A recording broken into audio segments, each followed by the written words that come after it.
I think I will, because think- I forgot to send the link to everybody else. We can always come off of it. Okay. All right. Welcome. Happy Thanksgiving week. We are so excited for one more lunch on Aries Circle. And this one is going to involve as many people as we can, everybody in the myofunctional therapy field who wants to be a part of this and help us develop this myofunctional therapy functional assessment form. You are welcome to give us some comments and edits. We really want this to be a team effort, and we need everybody's expertise to make sure that we all together come up with a really good assessment that most of us can use. So welcome to our Tuesday night live. How's everybody doing? Good. All right. Anybody, if you'd like to turn on your cameras, you are welcome to, so you can see each other. We were just chatting a little bit before we went live, and then I forgot to go live. So let's catch up. Hey, Becca, about what we were talking about a little bit ago. Does anybody want to recap what we just said? Anything important? We mentioned something about having some help with schools and what to do and speaking in schools. Awesome. So yes, we're just talking about speaking opportunities and speaking engagements. I think it was actually Chris Zombeck who got me to the opportunity to speak at the Georgia Dental Hygiene Association. Somebody invited her and she said, Renata, you're right there, go ahead. And look what it's turned into. So the same thing with you guys. If somebody calls you and it's far from you, just give somebody else's name, you know, lend a helping hand. We are all here to support each other. And the more myofunctional therapy is seen, hey, she looks so cute. The more myofunctional therapy is seen by hygienists, you know, the more we're going to be able to grow this wonderful field in the dental world. So I know that today we're going to share our myofunctional therapy assessment, but since we're talking a little bit about public speaking, Aries Circle has put together a PowerPoint that anybody can use for schools or parents, so teachers or parents. Actually, this specific presentation I did twice for the Rotary Club in Savannah, 2 Rotary Clubs. So we have a form for everybody to sign, so the PowerPoint cannot be changed. The only thing that can be changed is your About Me section, because we want to make sure, since there's Aries Circle everywhere, that we're representing it very well. But our goal here is to just spread the knowledge, spread the word, spread the information. We're all planting seeds every single day. And we all know, I say this all the time, we all know that mothers are going to change the world. So if we start giving this information to moms, I really think that they're going to be the ones going after the professionals, start asking questions. You know, how many times we had a mom come, mothers and OMTs, definitely, mothers and teachers also, you know, they're the first ones to see these signs in these kids with sleep disorder breathing. So the PowerPoint goal here for the schools, this is actually part of the Aries Circle Heart Project that we started a long time ago. So we need volunteers, myofunctional therapy volunteers. If you can go to your local schools, if you can call your Rotary Club, if you can call mothers meetings, how they have the moms meetings, the sling meetings, the breastfeeding meetings, any place really that you can find to get out there. And this is just a great opportunity, again, for you to get out there and start speaking. If you are shy or if you don't feel comfortable talking in front of people, start with a small mom group and start increasing on that. Chiropractor's office, there's a local chiropractor here in Savannah that does awesome meetings with new moms. So there's many places that you can go out there. So we have this PowerPoint available for you guys to download. I'm going to give everybody the link. And there's also a form that you have to sign in order to download this PowerPoint and be able to use it, just because we want to make sure that the information that's out there, we back it up. And again, I want to invite everybody to look at this PowerPoint presentation and give us advice. Renata, I think that we should add this slide, please. You know, this, like I said, is a group and a team effort. So we are all here to help each other and to help the field. So we're very thankful for all of you who have already contacted us wanting to be volunteers and to take this on. So thank you for that. I am going to, anything that I missed over here? Sarah said that she's been asked to speak at Harvard orthodontic class. Oh my Lord. That is so exciting, Sarah. Do you want to talk a little bit about that? And I'm actually going to give you guys a minute about where is everybody's next speaking engagements, just because I'm going to walk over to my office. So I'm going to let you guys talk for a little bit. I'm going to mute myself. Start with Sarah, and then we'll go to Angela. Tell us about speaking engagements. Don't forget to take yourself off of mute, Sarah. I did. Yeah. So I've been long contact with an airway orthodontist in Burlington, Vermont, Dr. Dara Chira. And so she actually travels to Harvard and lectures at the Harvard orthodontics class once a month. And she specifically asked if I wanted to come in and do a specific myo presentation. So of course my head is like all over the map, but I think really what I'm thinking, and I would love everybody's feedback, is I'm going to keep it short and sweet in terms of helping orthodontists understand that it's not about the immediate goal, it's about the end goal. And so I'm trying to like rack my head around some sort of picture or some sort of presentation I saw once where it was like the tree, and it was like the layers of the tree and how the tree grows. I can't remember what, but anyways, just anything that's like, you know, that you plant the tree. Is that the one showing like the root cause cause? this way? Huh? Is that the one that was showing like the root cause? Yeah, but are just like the long-term benefits of, you know, addressing dysfunctions is going to produce function, which is aesthetics, but it's whole body function. So I don't know. My head's still like crazy. I'm still far away from probably actually doing it, but I'm definitely starting the process. How much time do you know? How much time that they might allot?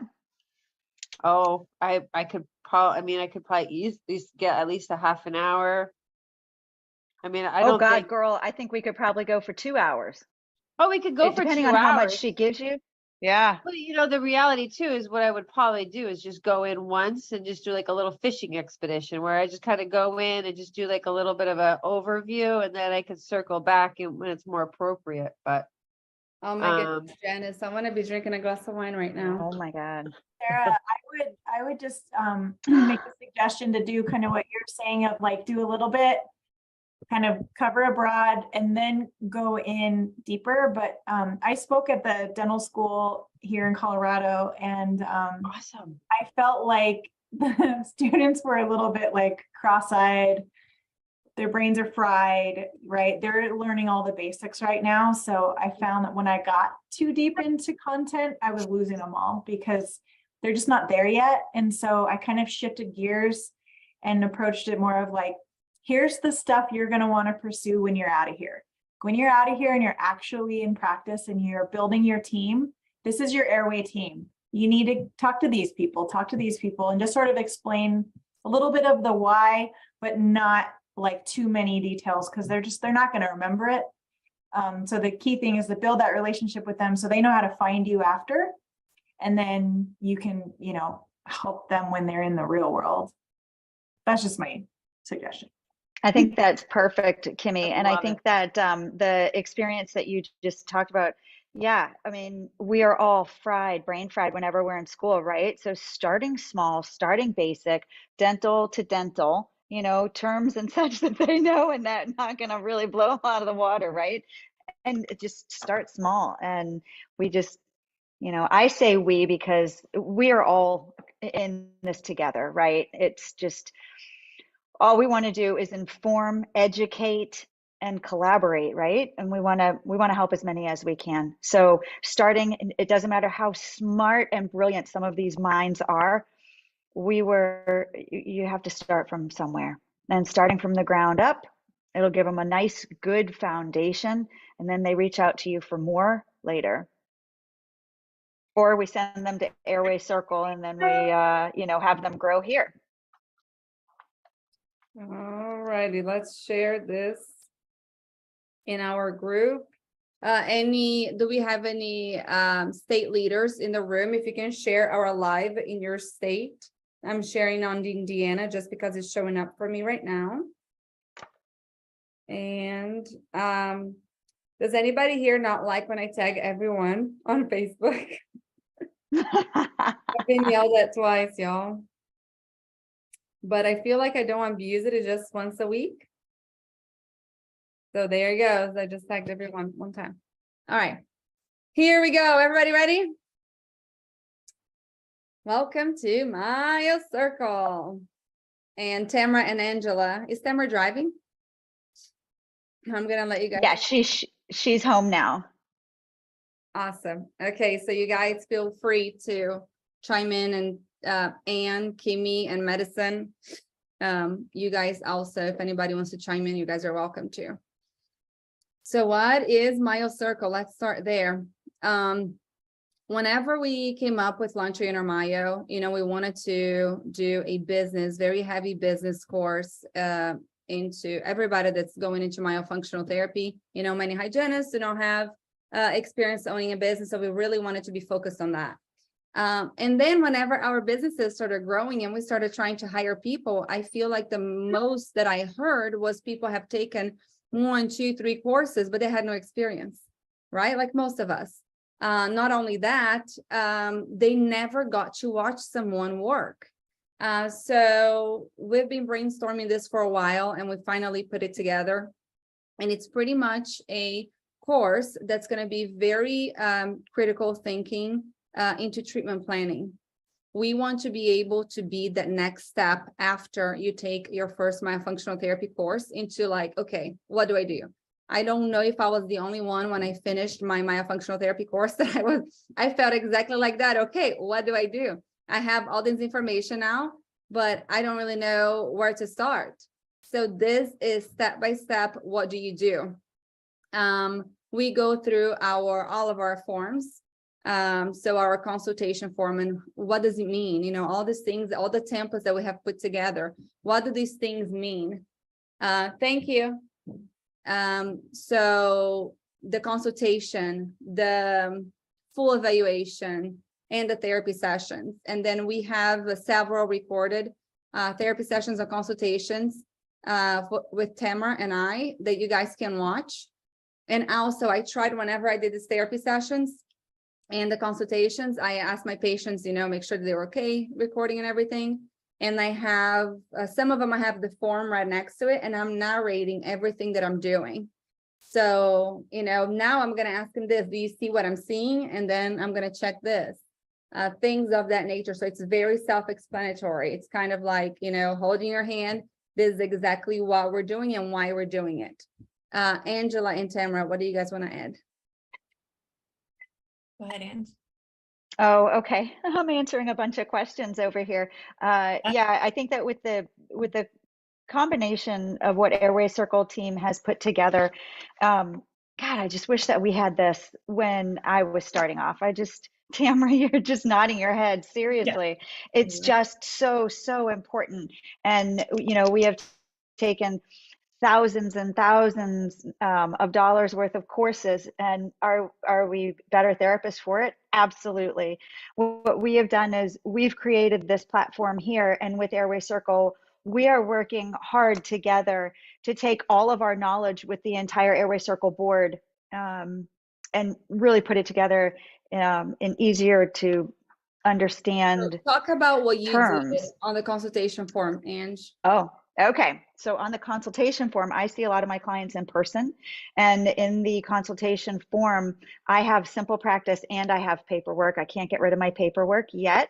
And I go over a lot of what I have on my forms in there and what I feel like is very important to me in my therapy program for my patients. Did you go through line by line what it means? This is what I'm looking for, the consultation pointers? Yeah. Thanks. I know I'm really scatterbrained right now. I need a bullet point. Yeah, I do.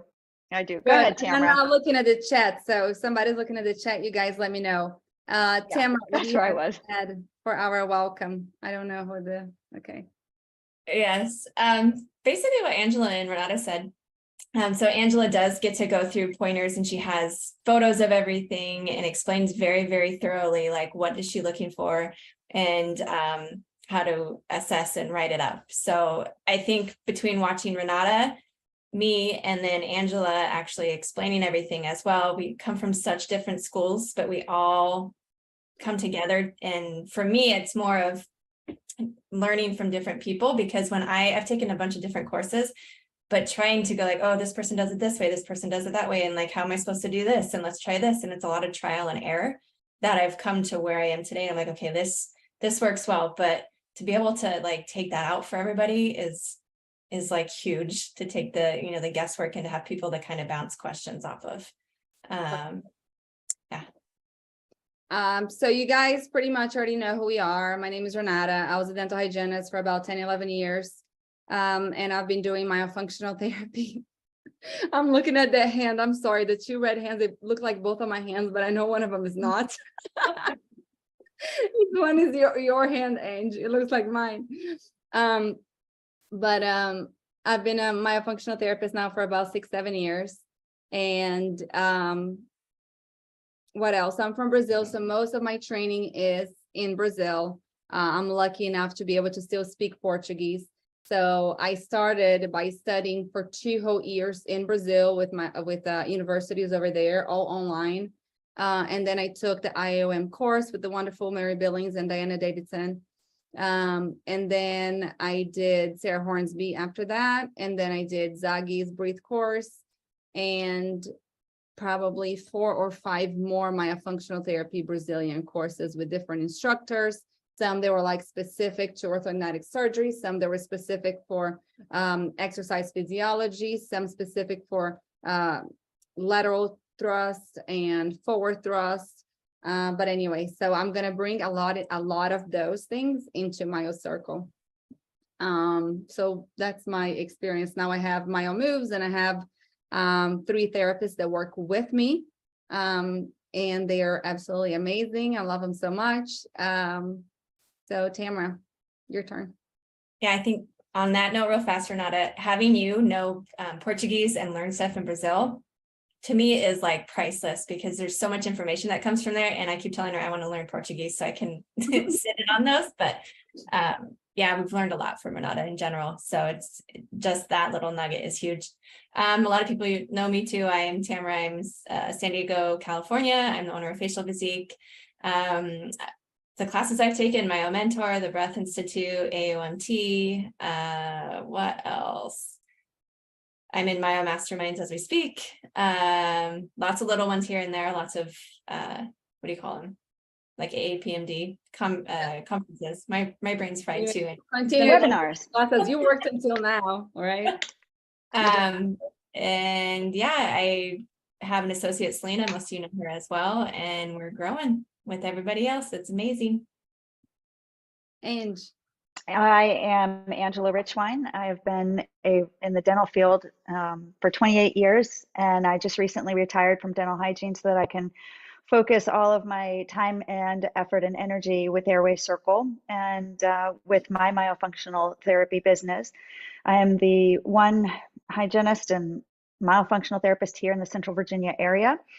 And I am so happy to be able to share this. I should probably be retiring here soon, like for everything, but I'm not, because I have children who have myofunctional disorders, and I went through the roof and back to all different types of medical providers that didn't even know that my kid had a tongue tie. And it was a very challenging life, and that is my drive, that I don't want to have to allow these other parents to have to go through what I've gone through. So I took a course through the Virginia Dental Hygienist Association, and they introduced me, this is like 18 plus years ago, to myofunctional therapy. And actually, I think it was Pat Pine, and it was only like a 15 or 30 minute a brief interview or description of what myofunctional therapy was and what they do. And that was the beginning stages of just reading and reading and reading. And over the course of military moves and having babies and shifting around, that I took the time and I was able to learn about it. And now that I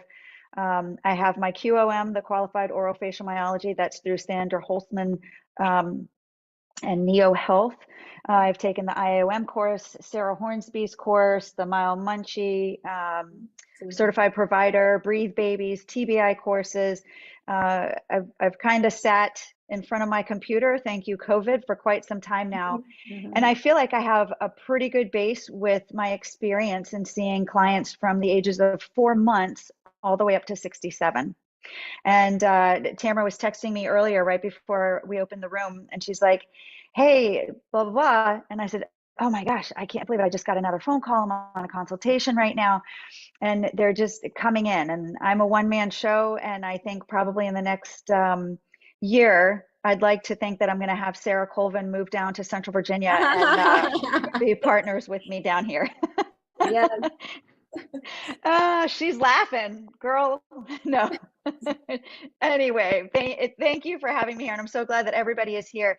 And as a lot of you have seen us, Renata and Tamara and the other Airway Circle ladies here, we are here for you. And we love trying to get through questions with you. And please send any questions our way. And if we don't respond within 24 hours, we will. We promise. We just have a lot of messages coming in, and running our businesses and our homes and all of that. We really want to be able to help you because we want to be a part of your life just as much as you need us to help you. All right, so let's go really quickly. I know I'm not sharing the screen for a second. I just need to do an edit really quickly. The fundamentals, a brief foundation review from your myofunctional therapy introductory course. So we did not want to teach myofunctional therapy, but in this course, we did want to add a little bit of review, things that we thought were very important for us to know after we took our first and second courses, things that we all, you kind of always have to go back to. So it's always good to get a reminder. Angela, what is it that you were talking about in this review? Did you guys do muscles? Was it you or was it Tamara? We both do muscles. Okay, go ahead. Ange does muscles of mastication, and I do the tongue muscles. So just a basic review of that. And then you're also going to have some cranial nerves in there, Ange. Can you hear me okay? Yes, the muscles of mastication. So we go over a lot of things with that. Of course, we have the 4 muscles, and we go into what they do and how they contribute to what myofunctional therapy will be doing, and the movements of the jaw and of the jaw and the muscles, everything that's all combined with it, and the chewing and the motions and different types of, I don't go into exercises, but a lot of the exercises that you have learned. What's that? Not on there. We're going to go through exercises. No. Yes, that's right. Yeah. All right. Sorry. I just had to do a quick edit.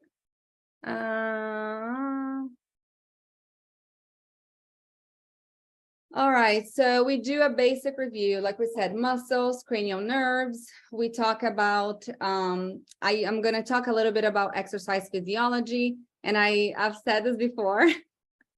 We are all, you guys are going to want to kill me.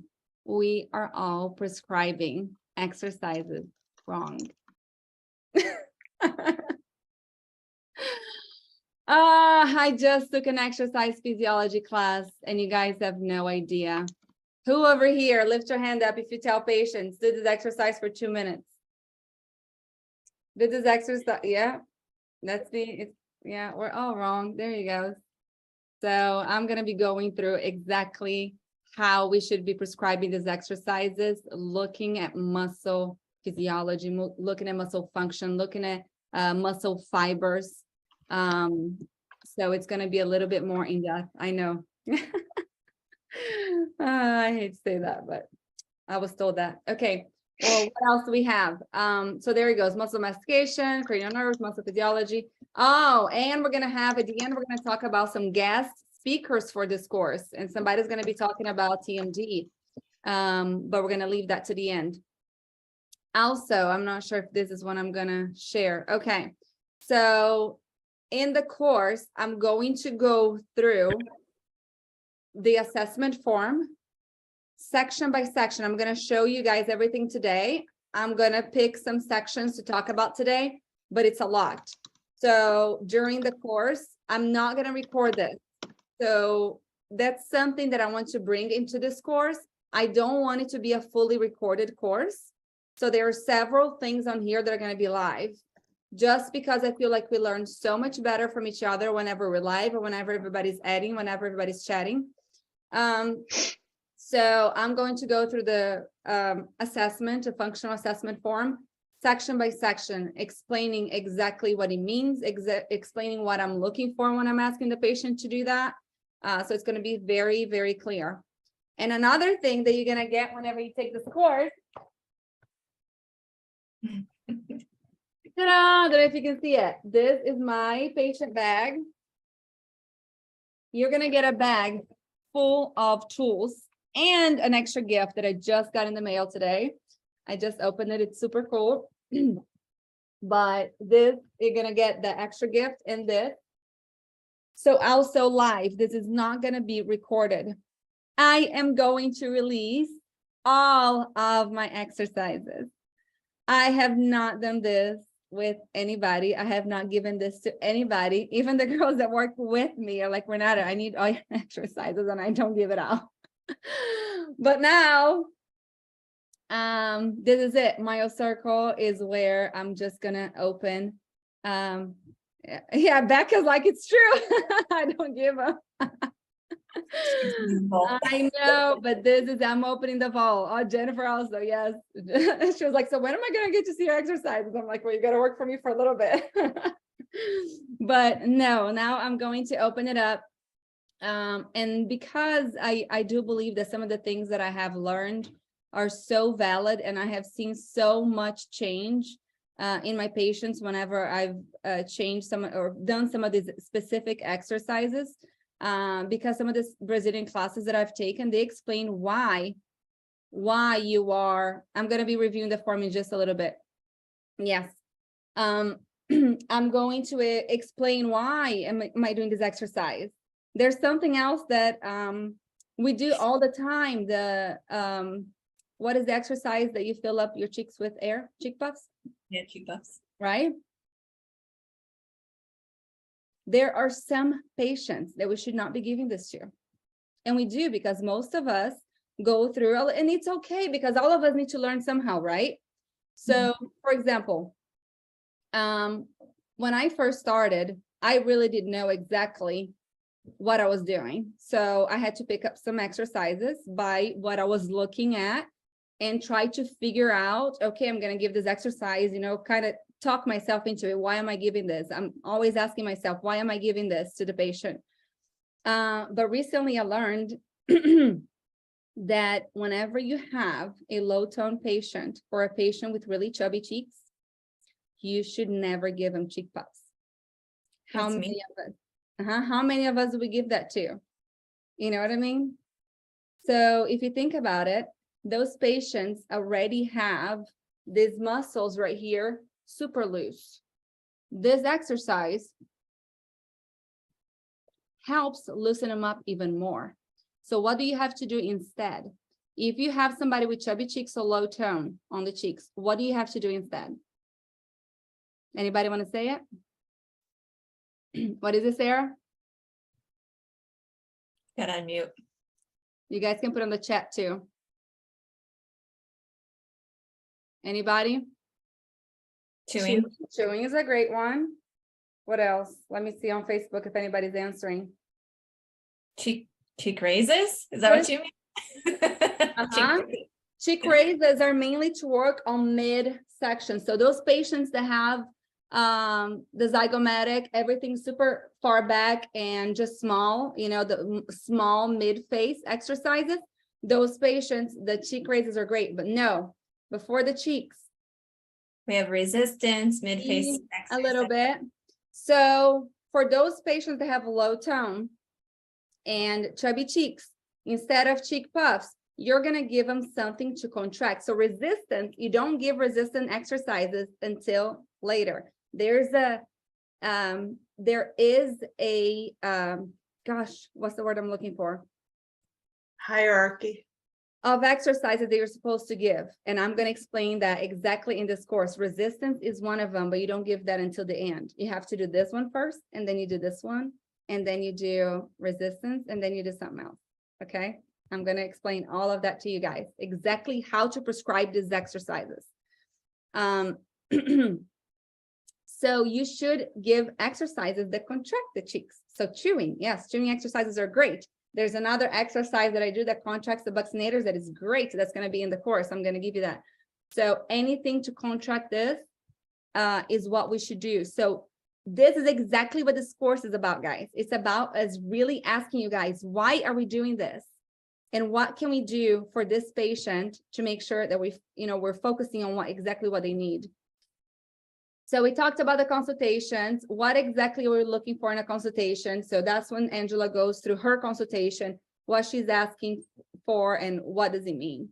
And how is a consultation different than a functional assessment? I will share with you guys also my consultation notes. And then we have these live consultations, therapy sessions and functional assessments with Tamara and I that you guys get to watch where, on mine, I'm narrating everything that I'm doing. So you guys know, okay, now I'm seeing the patient over here. So I'm going to make sure that I do this. And I explained to you guys, I have this screen open, I have this screen open, and I have the photos open. So I'm doing all of this. I'm literally breaking everything down as much as I can to make it super simple and easy for you guys to know exactly what to do. There you go, our functional assessment. Why we look for disorders, review forms used, and measurements. Do you guys want to touch on any of this? Go ahead, Ann. Okay. Yeah, I like to use a lot of different type of measuring tools. And the reason is because I like to see before and after. And I know that all of my patients like to see the before and after and also during. And there are some, I actually had a child in here the other day, 13, and he's like, can I be done? And I'm like, yeah, you're at that point right now where you had your peak, you're plateaued, we're working on those muscles, and now we're going to go into the next phase. So let's go ahead and take some measurements and let's compare them to what we had before. He was floored that he could have a good range of motion with his suction, with his tongue tip up, with his lateral movement, with his lips were so much more relaxed that we were able to check measurements from here to here, from here to here. And I like to take measurements of the entire face. Not everybody does because I'm in person. So I get a more accurate reading rather than if they were to do it or their mom were to do it somewhere else. And then the measurements, the review forms, we would do review all of the forms that we use as well. I'm just going to show you briefly one of the measuring tools that I use. I don't know if anybody has seen something like this. I think it's called the conmeter, but it slides up and down. And this, it's in millimeters. And this one part right here can measure your nose right here. And it just hooks underneath your chin with this cute little swoop. And it starts at 20 millimeters. So if you're trying to, measure the glabella area or in between the eyes and it's less than the 20, then, you can just use your range of motion tool and it just tells you the millimeters right there. This is what I use mostly from here to here, but we'll go into all of those measurements as well. And I do like to use something called the Myo Lip Reader. That's a great measurement tool to measure the lip strength, but that's part of the measurements as well. And do you do that with every patient? How old every patient? Well, I'm just saying, whenever we go through our thing, do you do it with every patient? Are you going to do the same measurements on a 4-year-old that you're going to do on an 18-year-old, on a 25-year-old? So it really depends. But we go through all of those. The good thing, like I said earlier, is that the form has everything that you would need in person and virtual, that you'd need for a 4-year-old, that you'd need for an adult. But you don't have to check everything. You literally just use what you need. And if you have simple practice, you're just going to click certain things. And whenever you generate the form after you're done, it only chooses what you clicked. So if, for example, you cannot see the occlusion, a lot of times if I'm online and they're sending me photos and they suck of the occlusion, instead of writing that they are a class 1, I don't write anything at all because I don't know. I'd rather not tell the dentist that it was a class 1 when I'm not sure because I couldn't see. So I don't write anything, and that's not going to go on the report. Oh my goodness. Thank you, Simi. That's so nice. I will. All righty. Oh my goodness. Did I go too far? This is it. No, this is it. Ta! All right. Like I said earlier, this is teamwork and it's a work in progress. I had a dream some time ago, and my dream was to have a functional assessment form that's universal for at least the United States, where everybody, my functional therapist over here, could get to this form and find it valuable and find everything that they need in it. And most of us could be using the same form, but we all, we cannot do this. Airway Circle cannot do this by ourselves. We need your help. So if you would like to, right now in the chats, please let us know if you see something that you would like to add or take away. Let us know. We would love to edit this form to make sure that we fit, what most of you would want in it. I'm going to open up and have allow anybody to download this that would like to use. We're going to go through a little bit more. This is on Simple Practice, and sorry, I'm trying to look at the chat. Yes, so there it goes. Danelle said, been trying to create this for a while now. So Tamara actually has a service that she will go on Simple Practice for you, and she will do this for you. She will put this form as a template in your Simple Practice so you don't have to. And I don't know if I can show you guys later how easy it is. So what you're looking at right now is the PDF version of this form before it's filled. So I decided to add all the way up there. And the reason why I added that, I had the pleasure of completing an orofacial malfunction comprehensive evaluation. Below is a full assessment and my recommendations. The reason why I added that on there, it's because I stopped doing reports for a while. What I would do, I just print this out or put in a PDF and send it to the referral or referring doctor or anybody that I'm referring to. Because it's bullet points, it's easy to look at. And if we have any doctors in the call, same thing, we would love to know, what are you guys looking for? Is it too much information? Because you're not going to see every single one of these. For example, on the body posture, lateral and frontal, you might see 1 of 2 or 3 of those be clicked. Okay, so it's going to be a lot smaller. It's probably going to be about 4 or 5 pages long, the whole assessment, but it's bullet points. So you can literally just go through it. And so I had that in the beginning, and then at the end under comments, I'll write anything else that I would like them to know. And like that, they can, it's an easy way and I don't have to write a full report. But that might be changing in the future, right? As soon as I can get it done automatically, I'll let you guys know when that's done. So I decided to start with extraoral examination. I decided to start this how I see the patient. So a lot of this information I took, I'm going to give you guys a download. I wonder if I can put in the chat box. Can I add it on here for you guys, the PDF? Does anybody know? Yeah. I think so, yeah. Oh, right there, file. I can go ahead and put it right here for you guys. Hold on. Your computer. Documents. Downloads. Hold on, guys. Hold on. Do you guys want to add anything as I'm looking for this?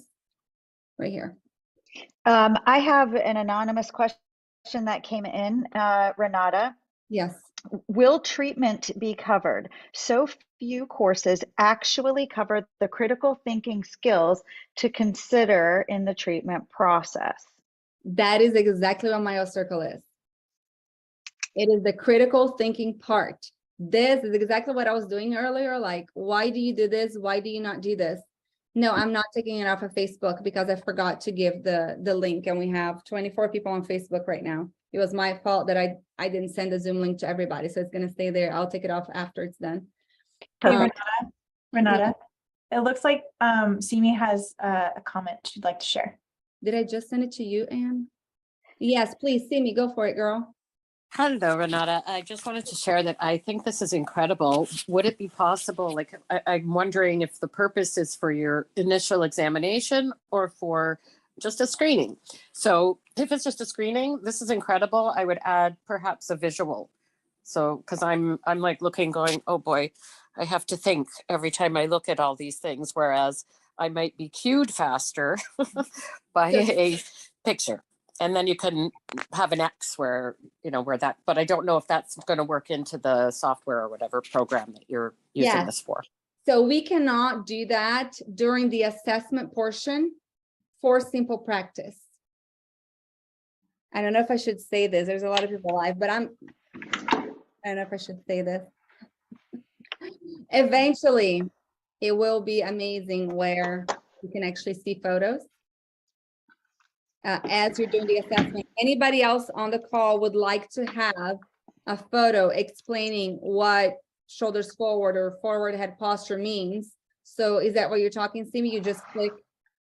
Oh, no, it's just that every time, like until you've done a few of these and you know, well, you know, you might want to number them. I'm just thinking when you're actually looking at the patient and going through, because I do similar exams, but you know, whatever you're looking for, you just want to kind of go, okay, number one is this, number two is that. And, you know, now we're on lock knees, now we're on pelvic tilt. And once you get familiar, but till you get familiar, it may need a little, either you could do the whole body and just have the numbers correlated and maybe just mark on the body instead of, I'm just thinking that I guess I would mark it differently. Don't worry about it. I'm probably Please, not that's a explaining great, it well. that's a great point. And I do want to welcome anybody to give us their input. This is very valid input. And you know, it's taken other professionals many, many years to come up with assessments that are validated. The one that the one that I took the most from, it's the MBGR from Brazil. And gosh, they met for over 2 years to be able to come up with the assessment, but it's totally validated and it's quantitative, where it actually gives you a score at the end. So I didn't do that for this one, but I'm trying to get as much of the, as we would describe, the lateral and frontal body posture, so we have options. Something else that you guys cannot see on this, you guys are not going to be able to see this on the PDF form. It's, for example, whenever you click on neck tilt, an extra line is going to show up on the side, and you have the option to type on there, and it gives you already a prompt. So it's going to say neck tilt. Is it to the right, to the left, you know, things of that nature. For the pelvic tilt, says forward, right, left. I don't have them in front of me right now, so I can't really see it. For the knees, Anne, are you there? I'm here. Okay, what is the knees one? Because you helped me with this one. So for varus and valgus, we're talking about knock-kneed or knees kind of turned out. I forget what the layman's term is for knees turned out. Vulgar and Bowed knees. Varus and valgus. thank you. Varus and That's valgus. There you go. That's often used by physical therapists. There you go. So we, you know, some of these you don't see it, but you're going to have an option to add something else that, you know, a little extra information, but it's not every single one of them. It's the ones that you really need, like right shoulder higher, you know, that's right shoulder higher. You don't really need to write anything else about that. So we start with the full extraoral examination, full body extraoral. The way that I do it, I'm looking at my photos whenever I'm doing this, since most of my patients are online. The whole first half of my evaluation, I can do by looking at their photos and their videos. But of course, when I have them in person, I'm going through the whole thing again to make sure that I didn't miss anything, or that maybe the, you know, a still photo sometimes is not 100% accurate. So I sit with the patient in front of me, and as I'm talking to them, I'm already looking at these. So you guys let me know if there's anything in the chat box that we need to see, to look at. Can you provide a reference? Um, You provide the reference, which I That's think is something else that I needed to add that I have not added on this is everywhere where the thing is that there's not one place only, like the extra oral examination, the first half probably it's mostly from the MBGR, but the rest is from all different people that have added things, and it has come from everywhere. Some of them you guys are going to see that are very specific to certain places, and some of them is just all over the place. And then we go into facial symmetry. Let's look at the full body. Now let's look at the face. And somebody, Courtney Hoffman over here, said a simple practice does not accommodate pictures in the evaluation forms at this time. Facial symmetry. So if it's symmetrical, asymmetrical, which sides, mandibular protrusion, retruded mandible, maxillary hypoplasia. Does anybody have anything to add to facial symmetry? And then we go into facial pattern. If it's straight, convex, concave. This is one that I want a photo. Every single time I'm doing this on an evaluation, I have to Google the photos, even though I know what they mean. To me personally, it's just very difficult to clearly see what that patient's profile looks like. I don't know if I'm the only one. Can I make a suggestion, Renata? Yeah. Renata, can I make a suggestion? It's Anne. Yes. I know you don't want to add extra things, but if you think of the parentheses symbol, the open parentheses, close parentheses, you can think of convex versus concave shape. That's if you great. kind of put open or close parentheses next to it. So that could be kind of the cue. And for the straight, I can do the little straight line. Yep. That. Mm-hmm. I like that. I mean, I kind of know what concave and convex mean, but I have a hard time looking at the face and being like, I need to have the picture of that face next to it so I can see the, I don't know. It's a tough one for me. Maybe I'm just dyslexic when it comes to that. And then other facial features. We decided to add, yes, I have to compare pictures online every time. And then whenever we're looking at other facial features, I try to add as much as we could as I'm talking to the patient, and immediately I'm looking at allergic shiners, eye canting. Whenever I'm talking to them, eye canting is this corner of the eye is lower than the inside corner. Denny Morgan lines, that came from our favorite orthodontist in the world, Dr. Bill Harrow. Denny Morgan lines are the extra little lines that you have right underneath the eye, and that's 78% chance of you having allergies. So I know that when I look at that, I'm usually sending the patient for an allergy panel if they haven't had one yet. Allergic salute. Anne helped me with that one because I just had crease on the nose. Yeah. The patients that are always like this, also another sign of allergies. Narrow size, that was edited by Nicole Goldfarb. And whenever you click on that, it gives you the option of doing, you write then left small, right small, or both small. Erica saying, thank you for tonight, everyone. Got to get little one to bed. Awesome. Awesome. Thank you, Erica. Come back after she's in bed, Erica. We might be here for a while. This is a long presentation. I'm going to try to go faster on this, guys, because I know it's a lot of info. And as we're going through it, if you guys have any questions, please just let us know. And then we stay on the face. We're going to look at the lips now. Sealed with tension, closed with tension. If they're drooling. Oh, I did have something else that I wanted to ask you guys. Whenever we're looking at the face right here, other facial features, I was talking to Nicole Goldfarb today, and she asked me to add nasal valve claps. Yeah. Should I add nasal valve claps under other facial features, or should I add that under breathing? I put that under breathing. Yeah. Because it's not a feature just by looking at it, right? But with that being said, when I'm doing the evaluation on the patient, I ask them to breathe in super hard right here. When I'm looking at their nose, I ask them to look up to see if they have a possible deviated septum. And I have that somewhere. Where is the possible deviated septum? Is it on here? Other facial features, the first one. Oh, there it goes. Yeah, People are there saying you go. breathing right now. The first thing. So that's when I also ask them to say, to breathe in really, really hard to see if they might have nasal valve collapse. Yes, I put it on their breathings, but I wanted to know what you guys thought. I think I like in the breathing section for sure. There's a lot of breathing in the thread here. Breathing, I would say breathing. I would also say breathing. Well, and then Kimmy says, but functionally, when you're looking at this, it is during breathing. Yeah, you're right. So it sounds like. But Yeah. perfect. So everybody's in the same line with this. All right. So then we're gonna look at the lips.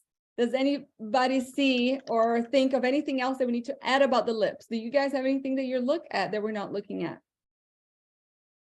And then we go, so we do all extraoral, then we go to the intraoral examination. So we separated this into parts. We actually have oral ties after. This is just by looking, not touching the patient at all. This is just visual clinical observation without touching the patient. So extraoral, other facial features, and lips. What do you see without touching the patient? And then we're going to go into asymmetrical cant of lip corner. I like that. Does anybody think of anything? Asymmetrical cant of lip corner.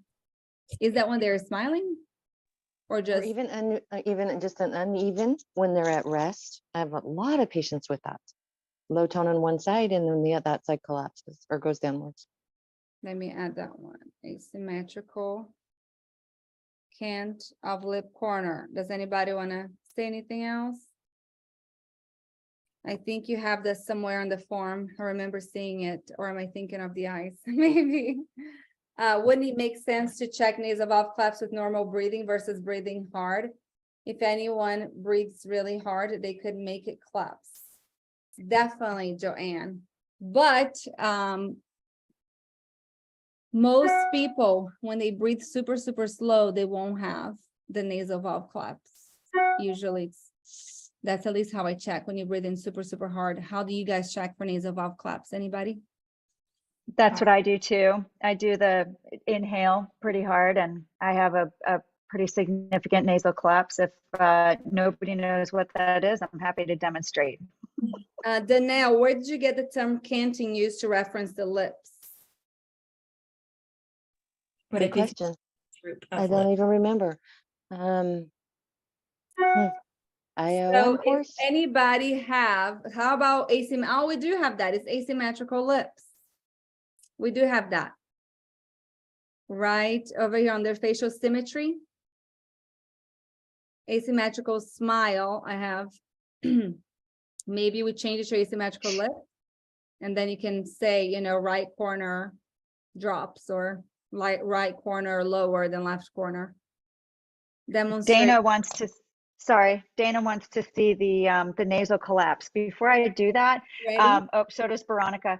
So, but before I do that, what I'd like to see, or Renato, with those, when you click on those options, will there be a drop down for a lot of those so that you can write in to where it is? Okay, perfect. All right, let me pull my screen closer. There we go. If you want to pin me up there or put me on the screen or whatever.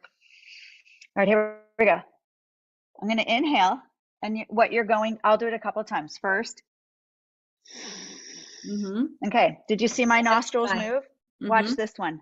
Yes, right. Nasal valve collapse. There you go. And you have a good one. Let me see if I can do it. Ready? Can you guys see me? Okay. Yes.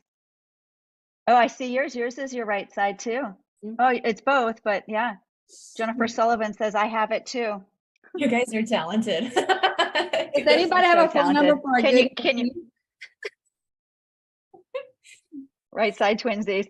Can you move your nostrils like open? Courtney's saying that she's having a hard time. Make them move open. She's on her phone. Yes, we do have those on there. We do have dry chapped lips and everted lower lip. Yes, we have all of those. Awesome, awesome, awesome. Twinsies. Would you like to just answer whether you need, oh, sorry, I'm reading the direct messages in. Janice says I can move open, but no collapse. Good for you. That's good that you don't have collapse. Yes, yes, I think I mentioned that a little bit earlier that I gotta share my screen again, don't I? Uh-oh. Yeah. Courtney posted on Facebook, there is also a pinch test for the nostrils to see if they stay collapsed or spring back. I already know mine. If Like this? No? yeah. So if you pinch them and then they stay together, or if they go back to their original shape. What does And that mean? yep. So Courtney, do you want to take yourself off of mute? Oh wait, are you on Facebook? Yeah. Okay. Yeah, she's on Facebook. Okay. Okay, let's see what else. Okay, play from current slide. Okay, so then we look at the lips, and then we go into intraoral examination. So for the intraoral, also I'll be looking at the pictures, or I'll be asking the patient to show me on the screen. We go through occlusion, class 1, 2, 3, anterior crowding, right or left crossbite, overbite, overjet. I had the option over here before to go ahead and measure them. I took that off. So you just click if they have overbite and overjet, but you don't measure until you go into the measurements. Anterior open bite, lateral open bite, underbite, end to end, edge to edge, narrow, dark buccal corridors. Maxillary midline, this one was one that I could not figure out how to write it, but maxillary midline in line with the facial midline. So if the midline of 8 and 9 is in line with the rest of the face, because a lot of times the maxilla is off, because we usually check the lower midline only, the mandibular. And was this Alyssa? I think Alyssa that works with me was the one that was like, Renata, how about the maxillary midline? So we usually look at the mandibular. Is it deviated to the right or to the left, in relationship to the maxillary midline?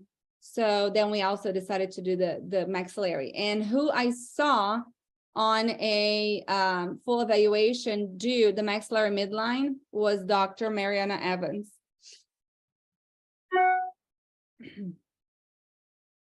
Dr. Mariana Evans has that on there, so I added it too.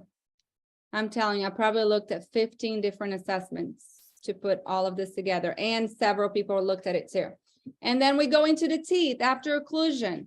Do they have complete dentition, 22 or 28 or 32 teeth without crowding, mixed dentition, if they have any missing teeth, or if they had permanent teeth extracted. So whenever you click on those, it's going to give you an option to write the tooth number or which tooth it is. If they have a removable appliance, it gives you the option to write if it's a mandibular advancement appliance, if it's a partial, a denture, implants present, which tooth numbers, if they have recession, abstraction, sensitivity, attrition or wear facets, history of braces, and then it's going to ask you if it is current or previous. And then maxillary teeth lingually inclined, mandibular teeth lingually inclined, primary dentition, removable retainers, permanent retainers, history of periodontal disease, erosion, if they have a night guard, or if they have an expander present. And then when you click on that, it gives you the option. What type of expander is it? Is it a NALF? Is it an RPE? Is it a BioBlock or whatever? So you guys can write exactly what you see. We have a question, Renata. What is maxillary cant? Maxillary cant, I have a great one to show you. Let me stop sharing again. So maxillary cant, can you guys see me? Is whenever your maxilla it has a cant, it's crooked. So if you guys look at my maxilla, it's going to be beautiful this way. You guys are going to get to know me really well. Keep it out dirty.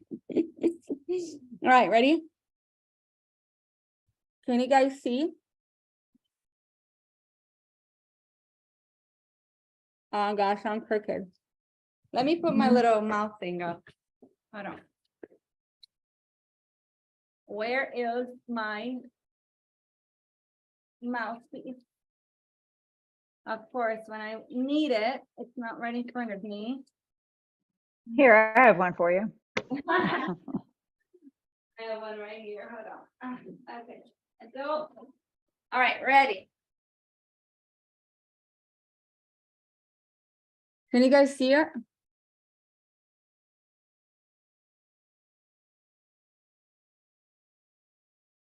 Pin Renata so she's bigger on your Okay, screen. I gotta talk. So I gotta talk so it shows up.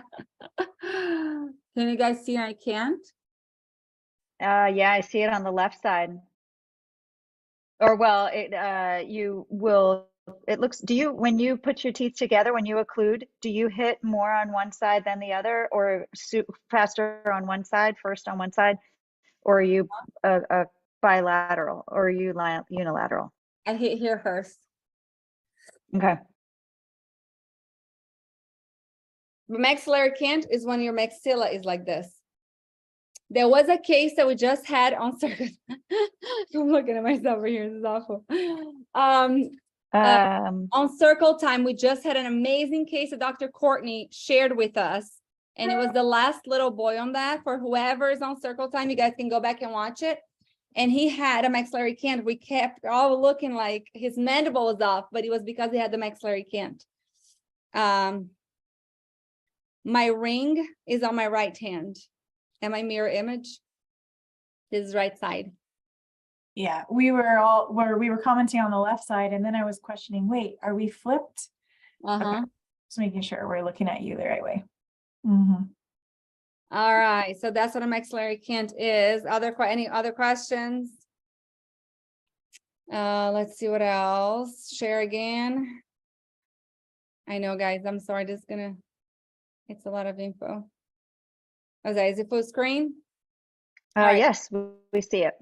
Perfect. Anything that you guys think we should be looking at? Teeth. Then we go to alveolar ridge, hard palate. Is it wide and shallow, being normal? Is it high vaulted? Whenever you click on the high vaulted, it's going to ask mild, moderate, severe. Torus present, prominent, reggae. I can't say that word. If it's just narrow, cleft palate present. If it's asymmetrical, we see that on a lot of thumb suckers. If they have bilateral mandibular, why is this on there? Oh, alveolar ridge. Yeah, that should be on there. Bilateral mandibular tori, exostosis, or a wide palate. I don't know if I should have mandibular tori down here. Do I have anything else on the lower? No. Do I have torus? I do have torus. I mean, exostosis is on the outside and it could be on the lower too. So maybe that should be on here. All right. Any other comments? You guys let me know. And then we go into soft palate or velum. How is the uvula? Is it present and normal? U is supposed to be triple P, not double P. Surgery done, which some people actually have double P. Maybe I don't have both here. Some people actually did that on me. They did a U double P where they took my soft palate on both sides and not my uvula. You guys want to see? I think I have scar tissue. Can you see? Is there enough light?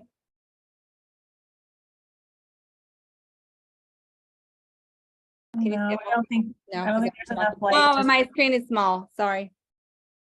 Okay. I'll show you guys later. I'll take a picture and I'll post it on area circle.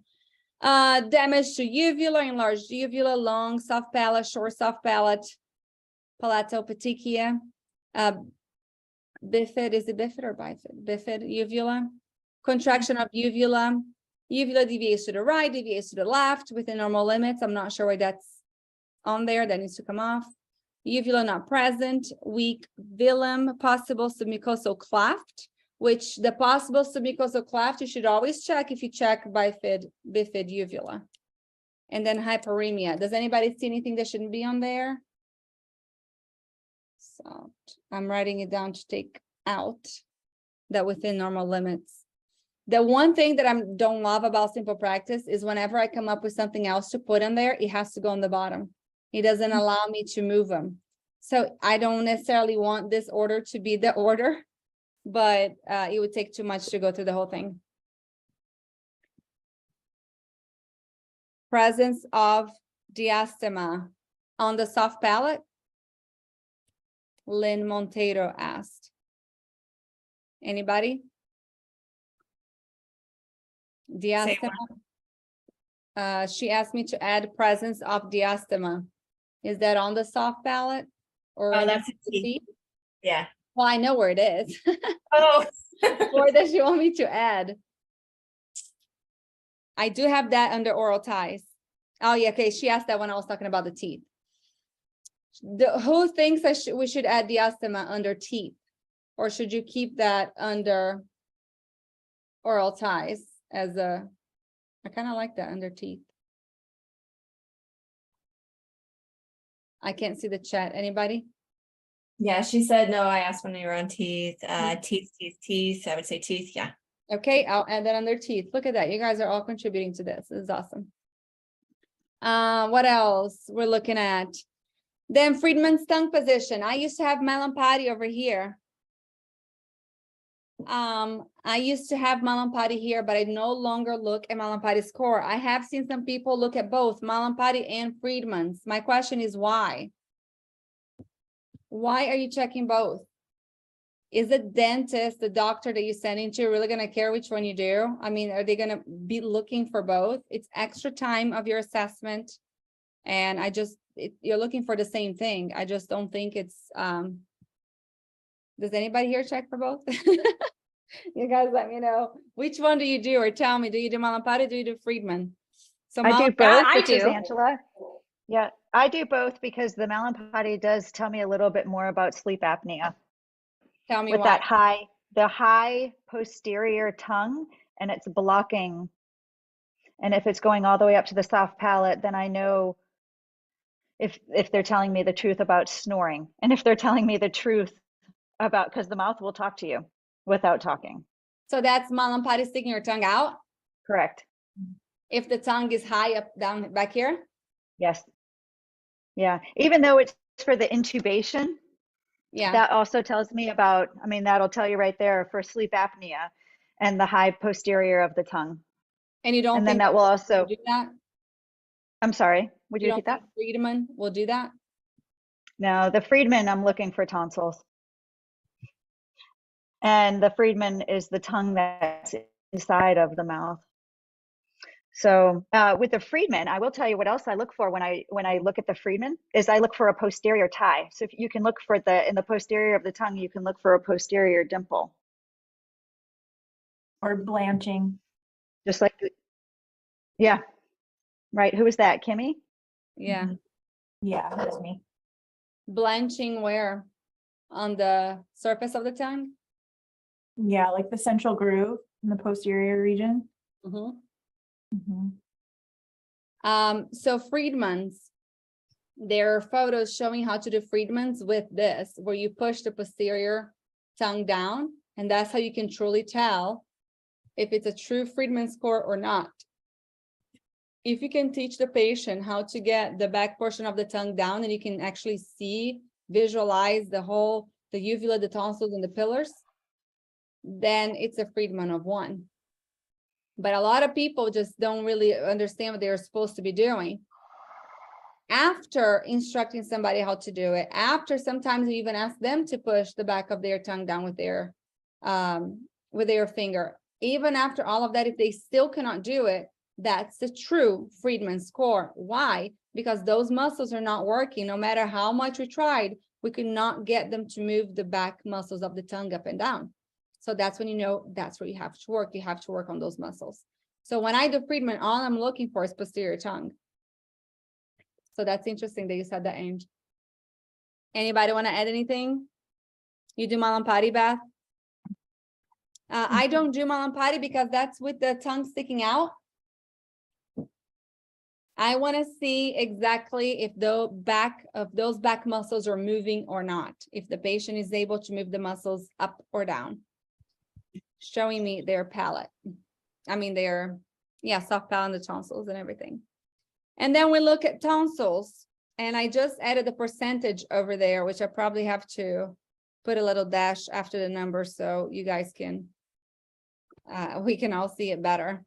Joanne mentioned something in the chat box about when doing the Friedman, that she thinks is important to note whether or not they're nasal breathing while we're checking. Because if they're breathing through their nose, the back of the tongue comes up when nasal breathing.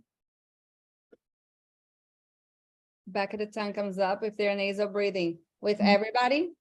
Yeah. Just certain people. Well, according to Zoggy, it goes up. Okay, well, I'm gonna start checking that. Yeah. Because some people, we cannot get it to move down at all.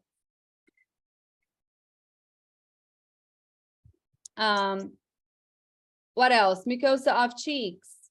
A lot of times I'll ask them to feel your cheeks. Do you feel any bite marks or anything like that if I'm having a hard time seeing it?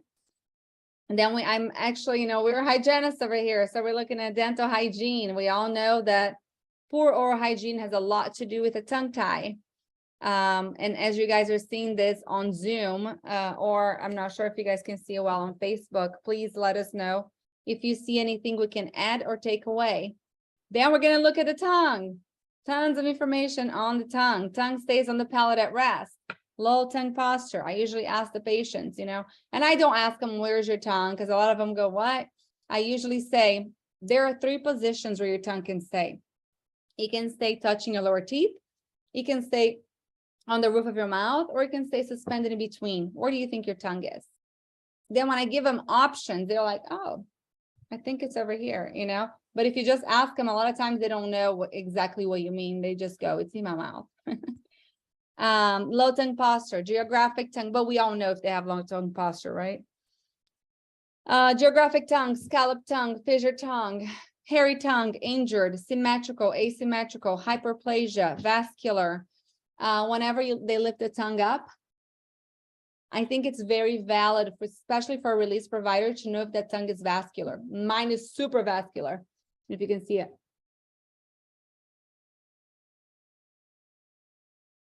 See how purple it is right there next to the frenum? Super, super purple. That's very valid for a release provider to know, because that's a little bit more challenging case. There's a lot of blood vessels there that they have to be aware of.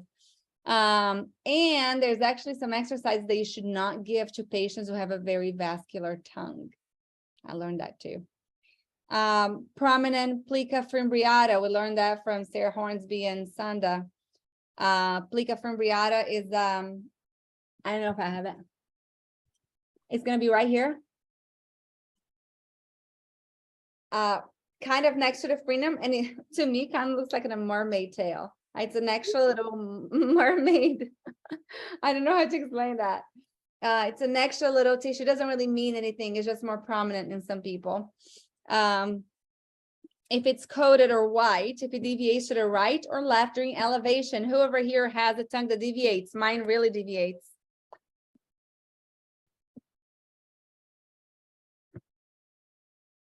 To the left, I think. I can't see. But mine really deviates. I can tell it's a lot tighter on one side than it is on the other one. If it's heart-shaped or notched at the tip, if it has a deep midline groove, that deep midline groove we learned from Ruth, our occupational therapist, that it means that you can lateralize your tongue well whenever you are chewing your food. So if somebody does not have a midline groove at all, that means they cannot lateralize their tongue.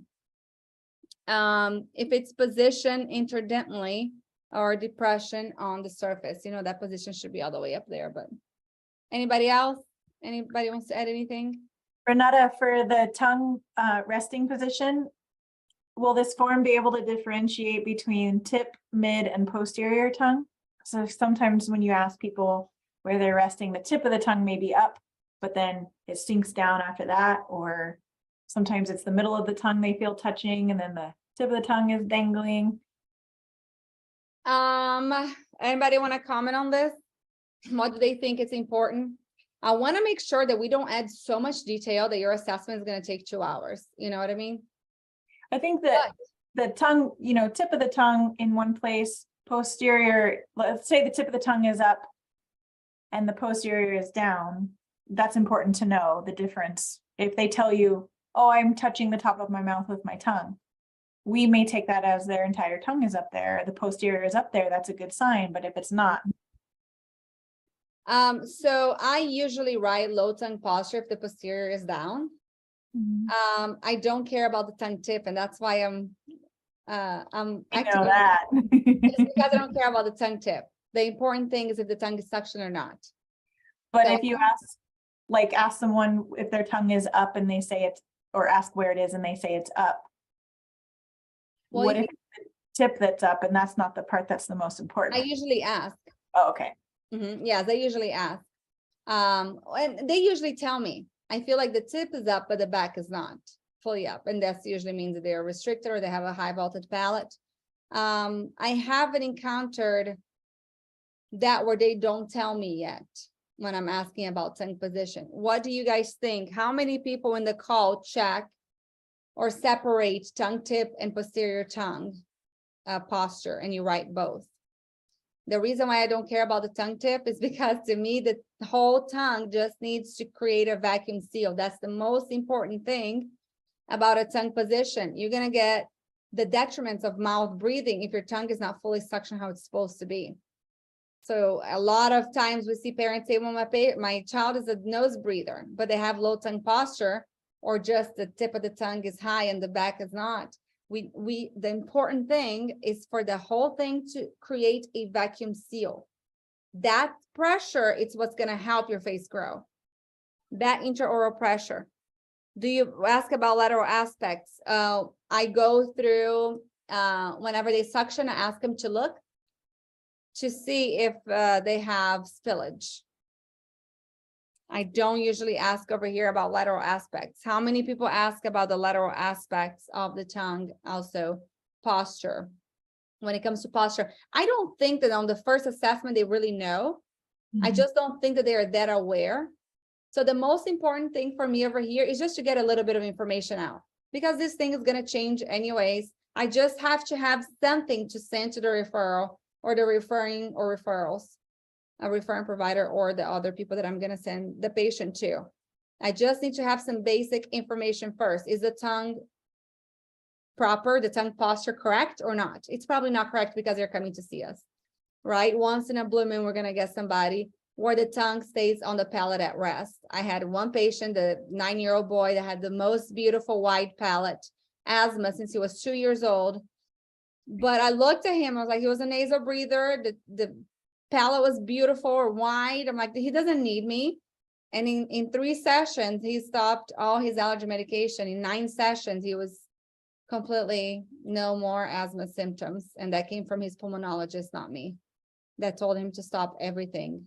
And it was just a bunch of breathing exercises. But yes, very few people I feel like you're going to have the tongue in the proper place. If you guys have any more comments about tongue posture, if we need to differentiate, or maybe right there where it says low tongue posture, I'll make sure that there is a place for you to add any other information. Then we're going to go into tie. So you have to check the tongue position and tongue mobility. We do that, Dr. Pedro. We're going to go through the mobility. So we started with extraoral examination, full body, facial features, lips, and then what else? Then we go into intraoral examination, occlusion, teeth, soft palate, hard palate, Friedman's position, tonsils, mucosa of cheeks, dental hygiene, tongue. Now we're going to go into frenum attachments. So all oral or frenum attachments. So that says, see, it says frenulum attachments. Should I say frenum? Because they're all frenum. Frenulums means that they are small. So I do want to change them to frenum. See, I did change the lingual frenum, but I did not change the other ones. What do you guys think? Should be frenum. And everybody says frenum, but I say frenum. Or if they use it as a splint between the occlusal surfaces. You mean the tongue? We do have the option for the tongue, interdental, positioned interdentally, and that's me, I think. So, and that's the swimming in between, usually what I say. Is it just floating in between? Maxillary labiofrenum, restriction, causing diastema. That's why we have the diastema. What do you guys think? Should we have that under teeth also? I also want to make sure that we don't have the same thing everywhere. So it's not an extra step that you have to take. So I just want to make sure we put it in one place. What is the best place to put the diastema? under teeth or under maxillary labial frenum. And then webbed, thick, thin, rigid, elastic within normal limits. Anybody else has any input on frenums? And then mandibular, if it's short, if it attaches to the attached gingiva, if it's webbed or within normal limits. I did not add rigid or thin here because, go ahead. And says, have many of you learned the term fixation instead of attachment to describe the frenulum? Yes. Oh, that's what I learned. But that's it's probably the Portuguese translation, because it fixes. We say that the frenum fixes here and it fixes here, which it means attaches here and attaches here. So maybe we need to teach that. Yeah, yeah. And then Cindy says that she likes both places. That's just her. Okay. And then we're just trying to make everybody's lives a little bit easier by having, you know, the least amount of work, but still the same good information coming out of this. So then buccofrena, thank you, Anne, for helping me with this one. And I just have if they have, you know, if it looks like it's restricted, right upper, left upper, right lower, left lower, and if it's adequate, thick, thin, elastic, rigid. And then lingual frenum, we have adequate, short, posterior restriction, thick, blanched, webbed, I can't talk. Fibrous, no, fibrous. I can't say it. You guys help me. Deep muscular submucosal, previous frenectomy, Eiffel Tower appearance, tight, rigid. Anything else you guys think we should add?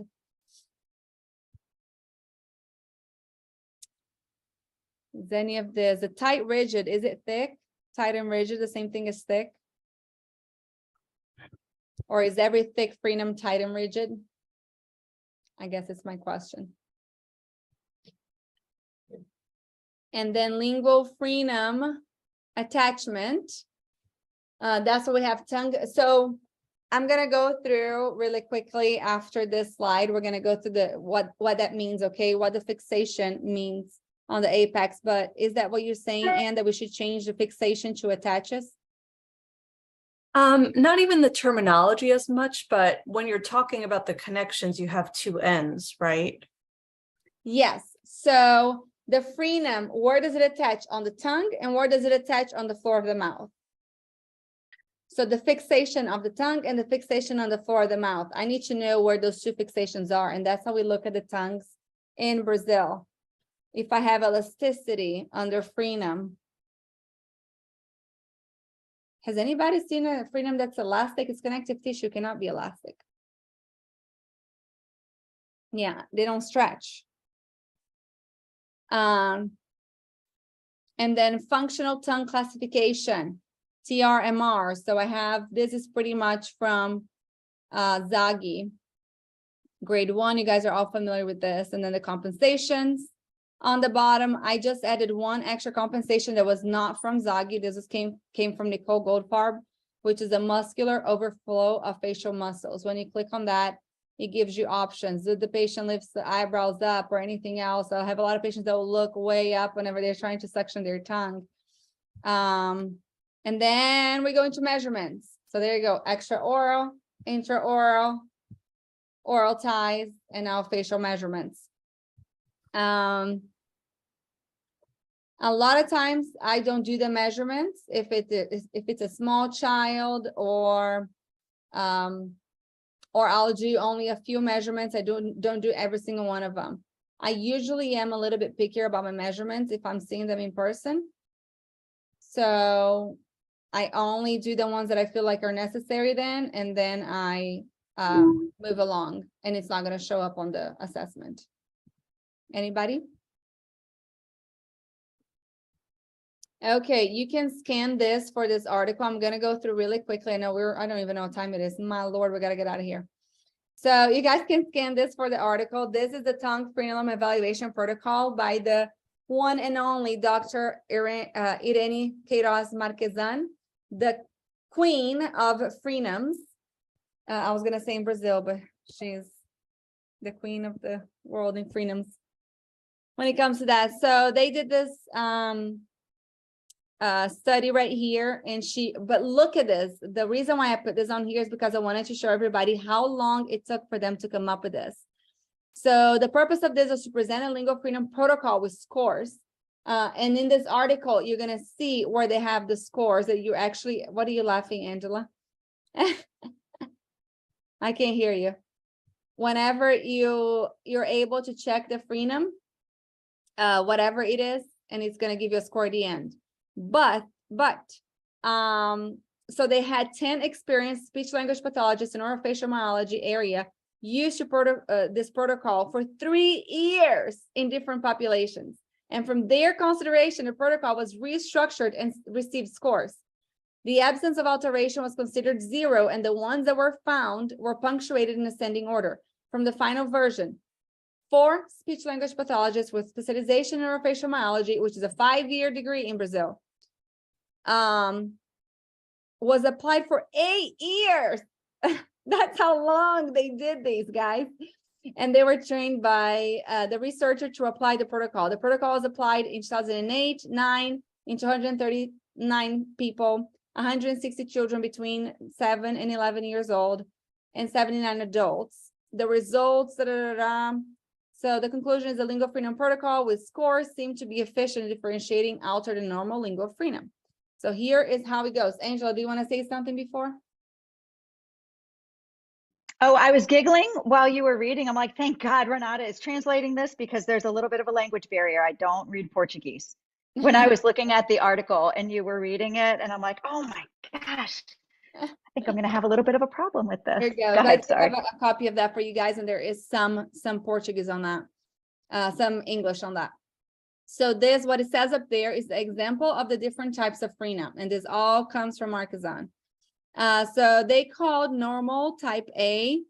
All of these over here are normal. So the frenum inserts in the middle of the tongue. So that's the fixation. It fixates, so it attaches. So you guys gotta help me with that. English, what should we write? Anne is good at that. So the frenum inserts in the middle of the tongue and on the floor of the mouth. It's only usually visible starting on the sublingual caruncles. So if you guys see where all of this frenum attaches, where they kind of attach, it's right in the middle of the tongue, right? This one kind of looks like it goes to mucosa a little bit. So in Brazil also, the way that they check for a tongue tie, and this is very much done in babies, it was Dr. Roberta Martinelli who did one of the most incredible lives we have ever had. If you guys have not watched hers, please go back and watch that one if you want to learn anything about tongue ties. But the way that you're supposed to check for a tongue tie, you are supposed to do the maneuver. She's the one that came up with the maneuver, because they were seeing that a lot of these babies didn't look like they had a tie at all, but the mom was having tons of symptoms. So they started doing the maneuver where they go with both fingers and they pull the tongue back, and then the frenum pops out. All of a sudden you can see where it attaches, because that's what they're looking for. They're looking where is the fixation. So where it attaches on the tongue, where it attaches on the floor of the mouth. That's how they tell if it's a tie or not. So even on adults, you're supposed to do it.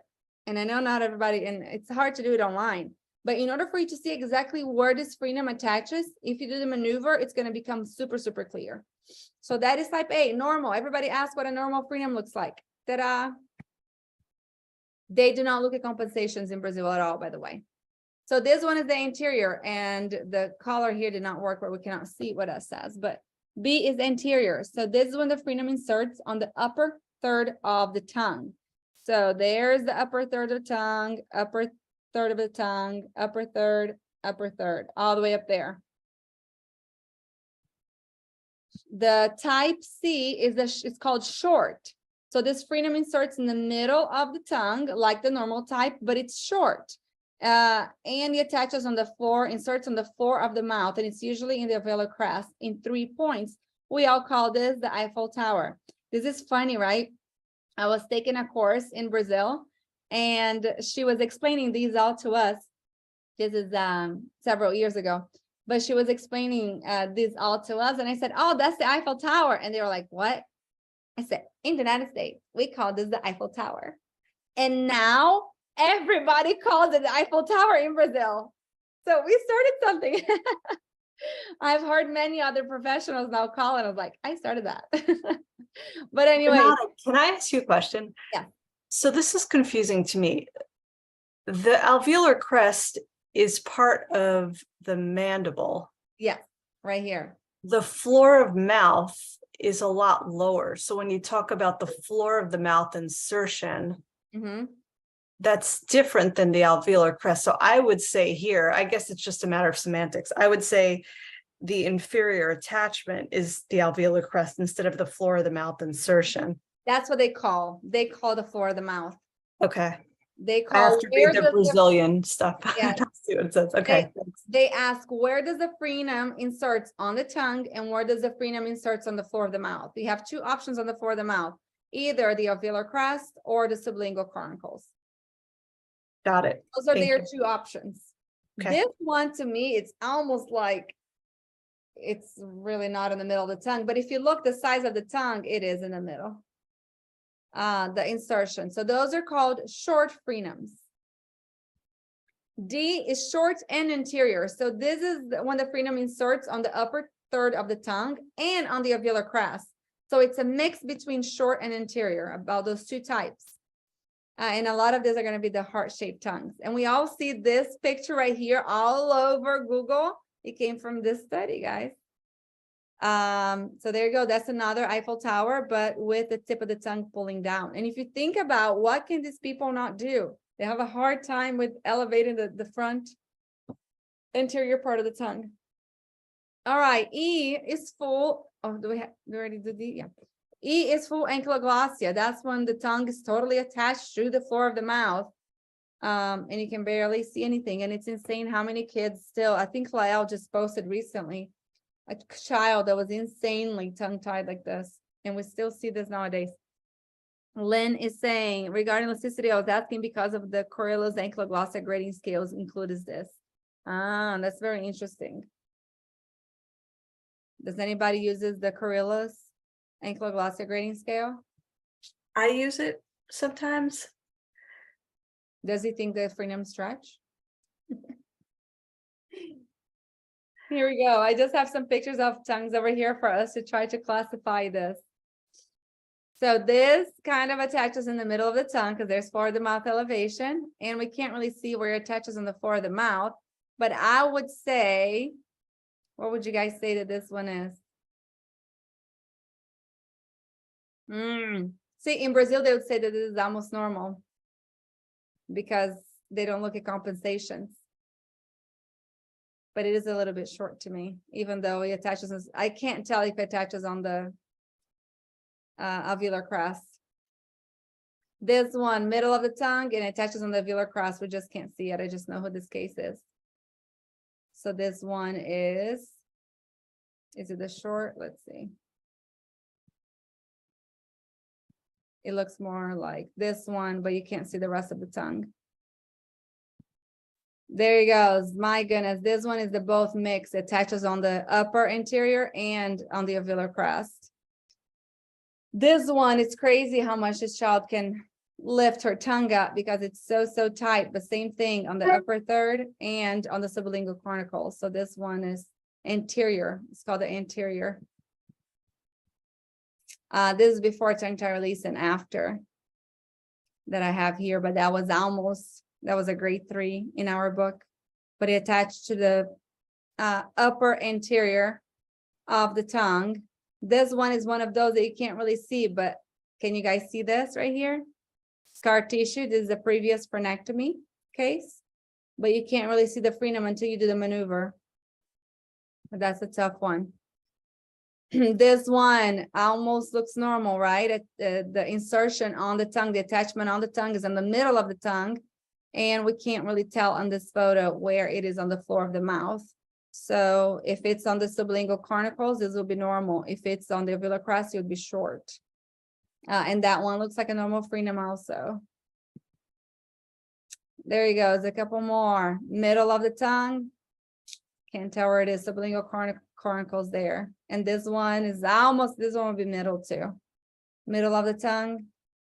And I don't remember where it attaches. but you have to look where you attach it to see if it's short or just anterior. All right, continuing really quickly. I know this is going late, so I'm not going to go through the whole thing. You guys already have the PDF for this. So print it out, download it into your computer, reach out to us if you see there's anything else that you would like to add. So pretty much after we look at the oral ties, we go into measurements. We do all the measurements. Another question that I had, I think I took this from the Brazilian one too, which we call it MAX, the maximum interstitial distance. I want to know if you guys do the MIO. Is that right, Anne? Is it MIO? Well, there's two. I mean, if you do Zoggy's, he uses CMO, which is comfortable mouth opening, or there's the MIO, which is maximum interincisal distance. What do you guys use? Really quickly tell us on the chat. I have the PDF for the Zoom people. I'm gonna post the PDF on Aries Circle Professionals page. You guys can download it from there. MIO, CMO, or MAX. What do you guys use? Let us know. And then TMJ, Messeter. Oh, this is a great one. I need to add something else on the TMJ. I added and it didn't save, but it was whenever we took the class with Dr. Somebody saying CMO. Whenever we took the class with Dr. You guys help me. He's wonderful. Depeche. No. TMJ and sleep. Although, Anne, he is pretty wonderful. Yeah. I love Dr. Depeche. No, we just took a webinar, had a webinar. He had the meeting that I couldn't go to. Veronica, you were there. Where's Veronica? Oh, Dr. Clower. Thank you. Dr. Clower, he talked about different things of the TMJ that I meant to write over there whenever you open and you stay. So if somebody deviates and they stay on one side, it's one thing. But if they deviate and they go back, it's another thing. Yeah, not You're all. talking about deflection and deviation. Thank you. It was something like that. I added, changed everything, and then it didn't save. So 2 people said CMO. What do you guys, anything on the chat box here? I can't see the Zoom. Chat. Nothing? You guys want to tell us? Lots and lots of CMO. Yeah, lots of CMO. We'll I think change. everyone is CMO. My goodness, I'm the only one using maximum. Which maximum interstitial distance, it just means the distance from the incisal edge to the incisal edge, which is the same thing, but we just have a different thing. So CMO, I'll change that to CMO for everybody. If you guys have anything else to add on the measurements, let me know. And then we look at TMJ, and then I look at masseter strength and buccinator strength. If you are a longitudinal myo student, you guys have already learned how to check for masseter strength and buccinator strength. If you're going to be in Myo Circle, you're also going to learn that. This is super, super cool because whenever you check for masseter strength and buccinator strength, usually you can tell which side they chew on. And then whenever you do the chewing, you just verify that. A lot of times when they have a cross bite, you're going to see buccinator stronger on one side and masseter on one side and buccinator on the other side. You're also going to have the opposite if they lost a tooth or anything like that, and they're chewing more on one side than the other. After we do all of that, we're going to go into tongue mobility. Somebody mentioned tongue mobility earlier. So, sorry. Oh my goodness, did it kick me out? No, you're still on. It says your screen sharing is paused. How do I go back? Resume share right here. So then we go into tongue mobility. So we're asking this patient to move the tongue everywhere, and I'm writing good, fair, poor, or if there's any mandible displacement. Do you guys use anything better than good, fair, or poor, or something that you guys would like to say instead? Eliana. Did you First section, Renata, maybe incomplete instead of good, fair, poor, or just add the word incomplete. Yes, I'm gonna post the PDF in just a second on Aries Circle. So up and down movement, side to side, posterior tongue movement. I'm asking that this is a new course that I just took that she really checks for the posterior tongue movement. And then suction to palate, so good, fair, poor, or incomplete. I'm gonna add that, and that's probably poor. If it's poor, it's incomplete, right?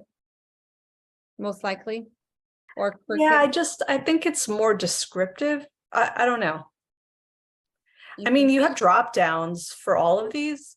I don't, not for Oh, all of okay. them, but you can always add, you can add whatever drop down you want. So if you guys, like I said, you can go on Simple Practice and you can upload this whole thing if you want to use, or you can use it on paper. Just take copies of the PDF that I give you, but that like they're going to have to make notes next to it.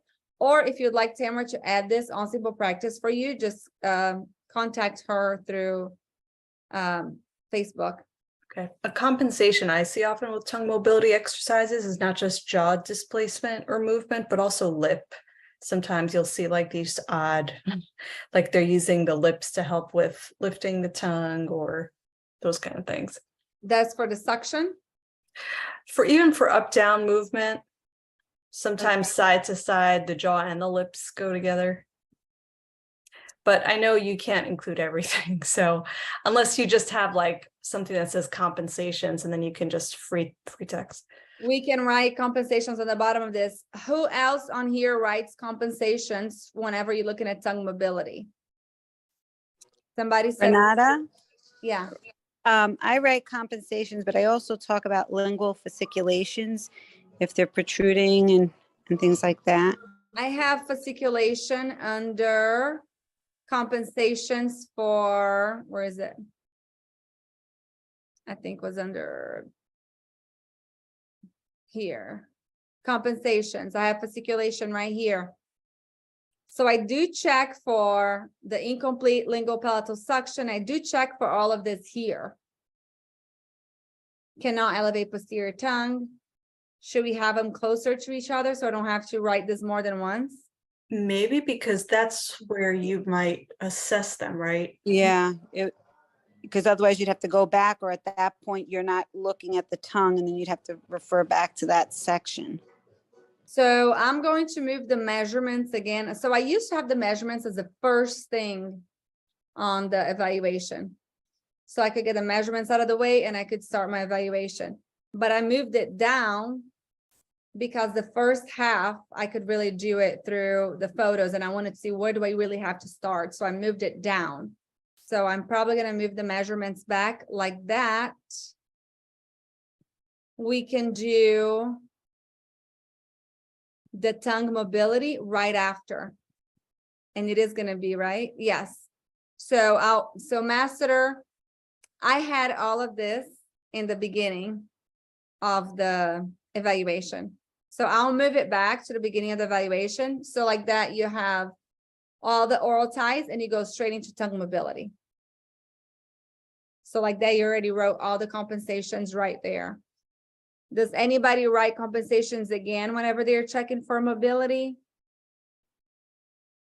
Somebody said. We had some yeses to that in the chat. But meaning checking twice? No, just Or looking at exactly has the compensations for compensation. mobility. Yeah. Eliana said that she uses enable, weak, and strong. Enable to perform the movement, weak and strong. I like that too. Anybody has anything else? Of course, Jackie. Jackie has lip rolling. Oh, you mean inverted lip? We have that under lip assessment in the beginning. All right, anything else? So then we have suction to palate and tongue clicking and tongue spillage. And some of these have an explanation next to it, asking exactly what you're supposed to ask the patient.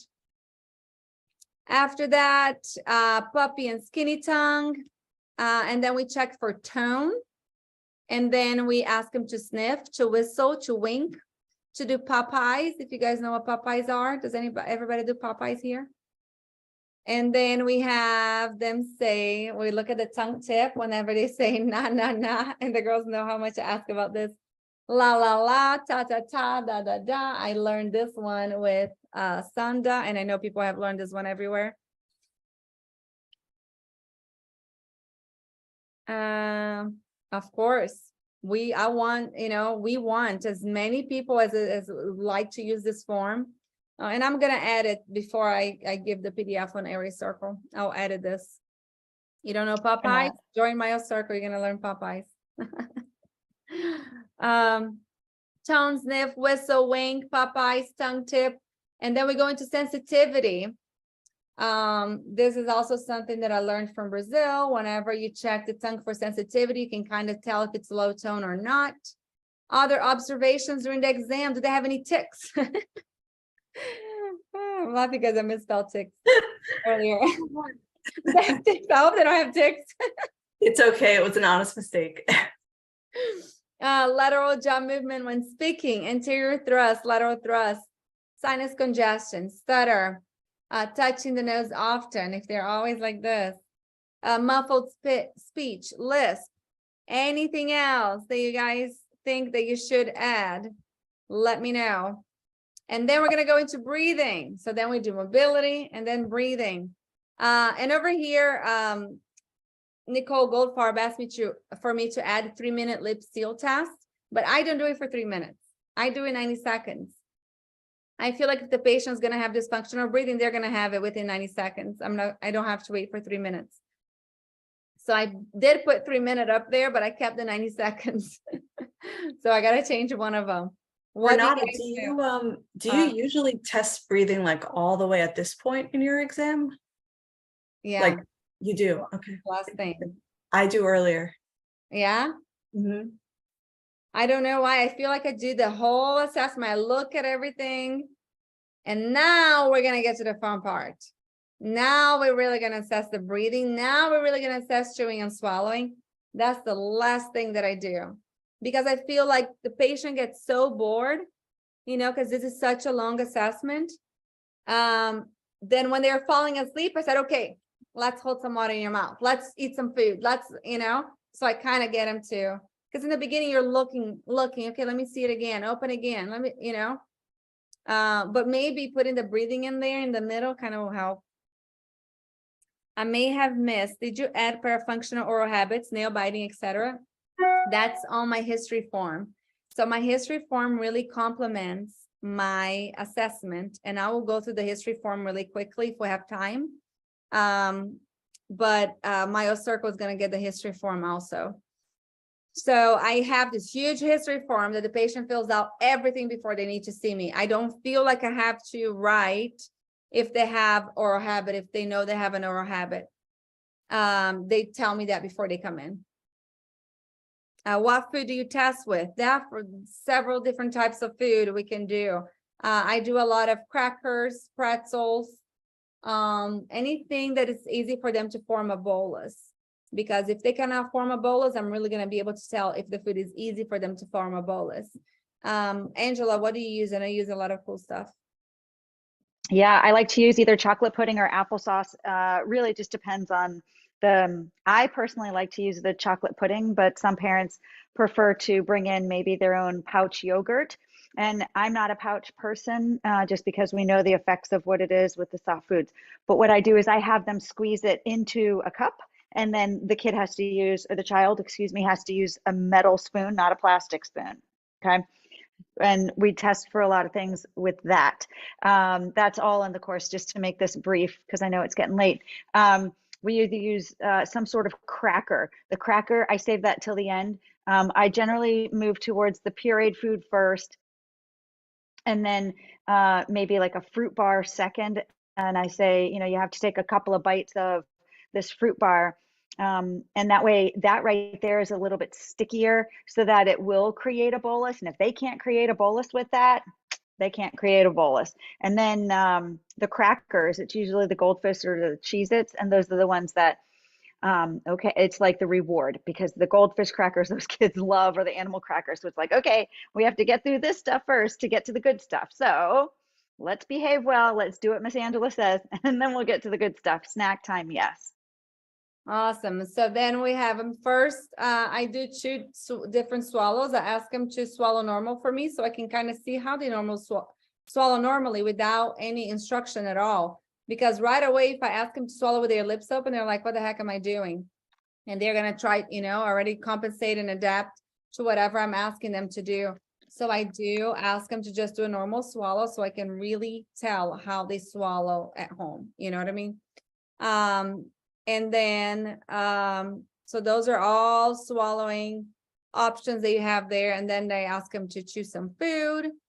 And then I'm watching where they're biting onto the food. How do they chew the food? Where are they breaking down this food? And then I look at, I have options on how they swallow solids different than liquids, and what is their chewing pattern.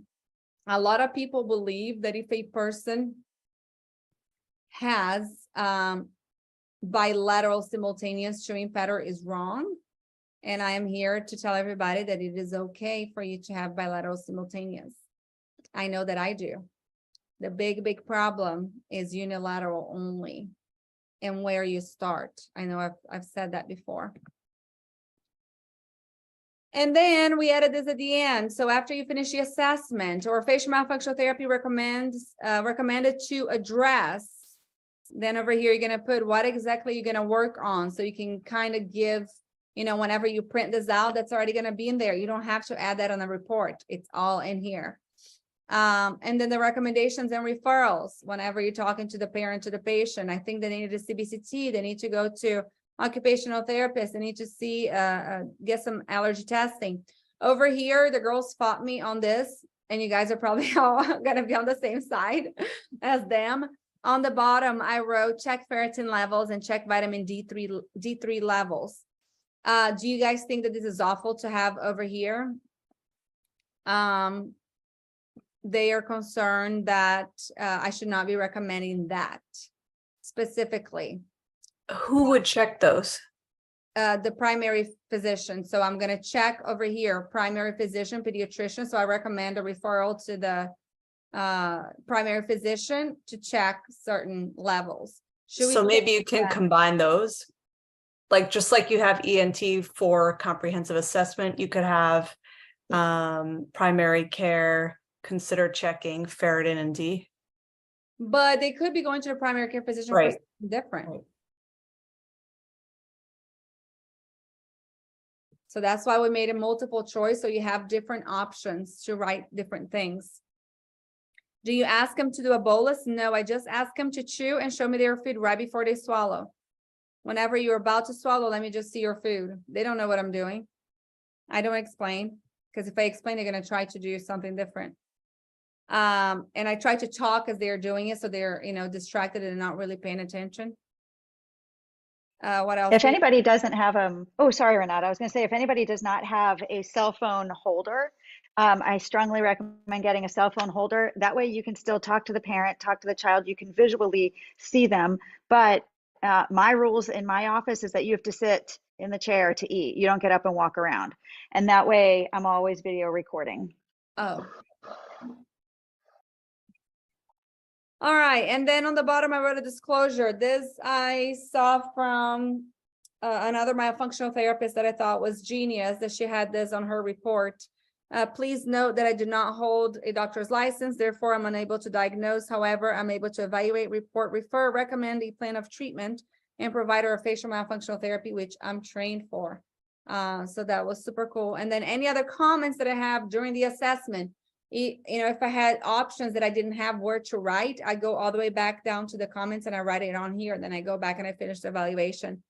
If there's anything else that I need to recommend to the parent, I write on here. And then Simple Practice is going to print exactly what I picked, all of this. And I usually just send this to the referring doctor with my my history form that I'm going to show you guys if we have time. So we have our therapy sessions recorded. We're going to open up for Q&A in just a little bit, but I do want to tell everybody, MyoCircle starts January 1st. It is 2 months long. We're going to pick the dates. We still have not picked the dates that we're going to meet. Are we going to keep it on Sundays, girls? So with MyoCircle, it's very important. We only have 20 spots available. And anybody who takes this program, it's not a course, it's a program, because we're really gonna be able to learn so much together. We wanna get everybody, you know, thinking critically about these cases, and really, really big about which exercises to do and why you're gonna prescribe that exercise, and how long you're gonna prescribe it for how often. Do you skip the diagnosis code section in simple practice, since we can only refer and evaluate? Definitely. I no longer do diagnosis codes. I don't give super bills anymore. I don't do any of that. So we have a surprise for you guys with MyoCircle. You're not just gonna get all three of us. You're also gonna get some guest speakers. And we have Mrs. Madison Scott. She is going to be presenting a course for you guys. It is TMD Considerations in Myofunctional Disorders, How to Help Your Patients. Madison is amazing. If you guys have had, are you there, Madison? Are you home yet? If you guys have had the opportunity to meet and talk to her. She left. She had to scoot. Okay, but she's going to be talking about TMD. So a little bit extra course for all of us with MyoCircle. And then we have Kimmy. Kimmy is going to be talking about how to manage a full-time myofunctional therapy practice. I think she's the busiest of us all. And she does such a phenomenal job in maintaining. We're going to talk a little bit about what are you going to talk about, Kimmy? I know I'm putting you on the spot. Yeah, no, that's fine. I just don't want to take up any more time, but basically just getting into the nitty gritty of how to manage the business side of it, but also the patient flow, in person and virtual, what you're setting up, how you're managing with like cleaning and turning over your office, how to have a full schedule with myofunctional therapy, how to coordinate with different providers. I'm also going to talk about having multiple practices. So I have 2 offices and a therapist working for me. So how to kind of manage that as well. Ta-da! Then we have Anne, our editor-in-chief. Anne is going to be talking about swallowing. Don't we all need to learn more from speech pathologists when it comes to swallowing?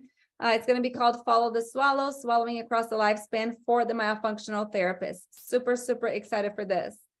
And then last but not least, we're going to have Nicole Goldfarb joining us for the case studies. So she is going to be helping us with treatment sequencing. What do we mean by that? Every single person who takes MyoCircle is going to need to bring a patient. So you do the full evaluation on your patient, and you're going to bring it and present it to all of us. And we're going to help you treatment plan. We're going to go through step by step. What exercises should you give? Why should you give those exercises first? Really just build a treatment plan for that patient. So we are super, super excited for this. Did I stop sharing? Yes. Yes. Yes.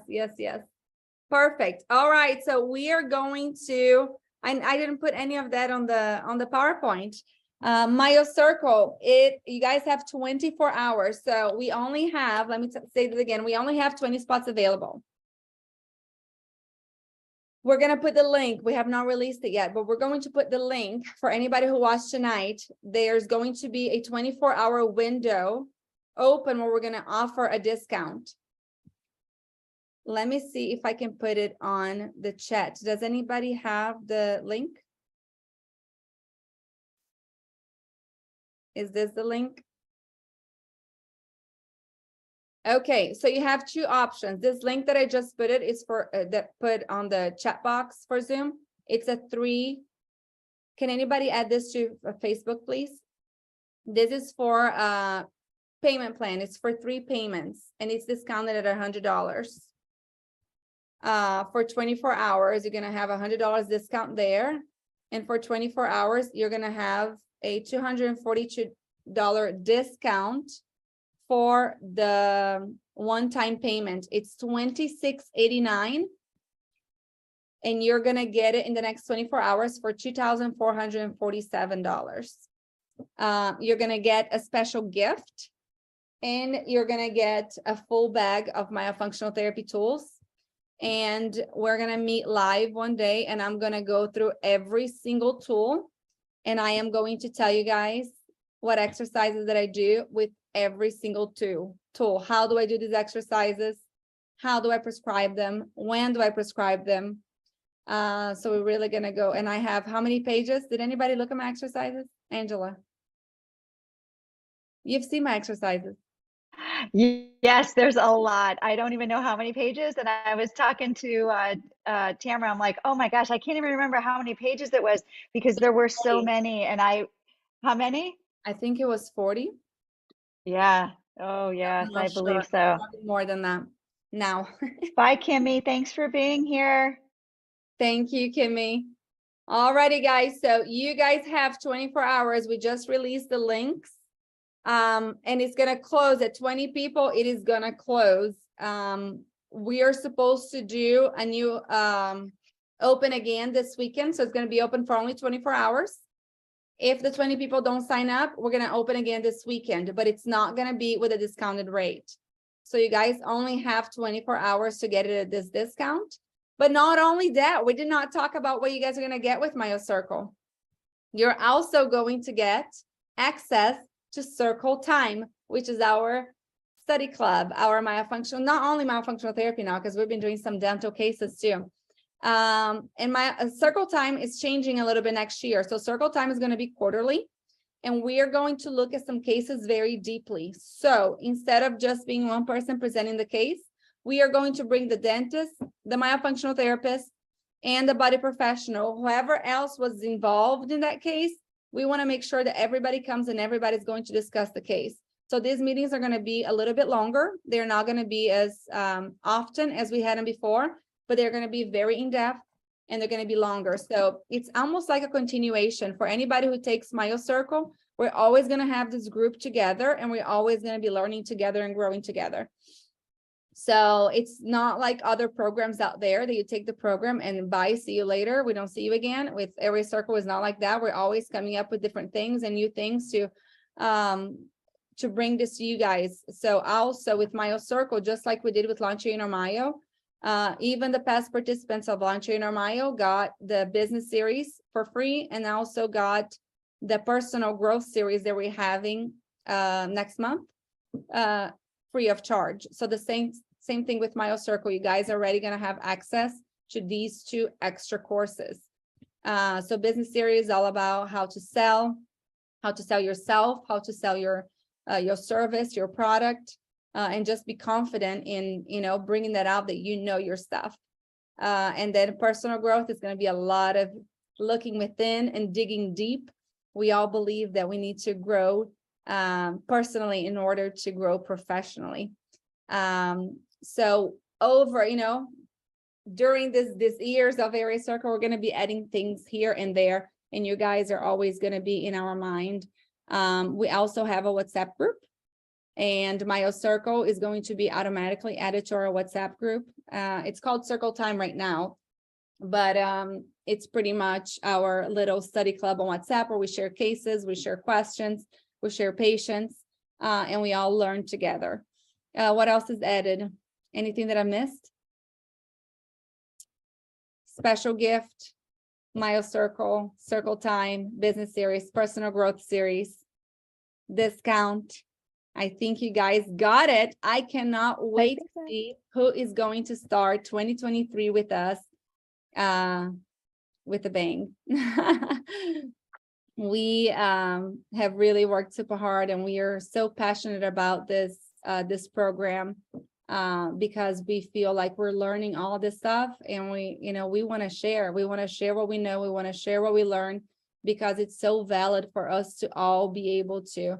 This is a course you offer again. So it's this program might be offered again once next year, probably in the fall. We're only going to offer it twice. So the first one is January. But same thing, I don't know about the price. I don't know if it's going to go up. I don't know if we're going to get more guest speakers. I don't know if we're going to, exactly how it's going to be. I know that this is going to be a super exciting new way for us to learn myofunctional therapy together. It is the next step. You know, if you have taken 1, 2, 3 courses, but you still don't know exactly why you're prescribing what you're prescribing, this is the program for you. We're really going to be able to understand the exercises of myofunctional therapy and what we're doing, why we're doing. So if you feel like you're in that space right now that you want to learn more, Jenny, I cannot wait to see everything that's going to happen with this, and how many more myofunctional therapists are going to be out there, you know, learning and knowing so much more to be able to help their patients. But I wish I should have brought the gifts over here, but the gifts might be a surprise now since you guys haven't seen it. But anyways, super excited. It's going to close at 20 people. If for some reason we get 20 within 24 hours, I will let everybody know. Otherwise, we'll see you guys. What do we have going on this week? Is Thanksgiving. Happy Thanksgiving for everybody. I hope you guys enjoyed it. I will share again the PDF of the evaluation after I make the changes that you guys suggested today, okay? So I'm not going to put an erase circle yet until I make those changes. And I do want to welcome everybody to use that. Just make sure that you guys give credit. All right. Thank you guys so much for being here. I know oh my gosh, it's 10:14. I didn't even know what time it was. But, you know, no wonder I could talk for 5 hours without an issue, right? I should not have been worried. Happy Thanksgiving, everybody. Happy holidays. And we will see you again next week with the business series. All right. Or the personal growth series. Mwah. Bye. Thank you.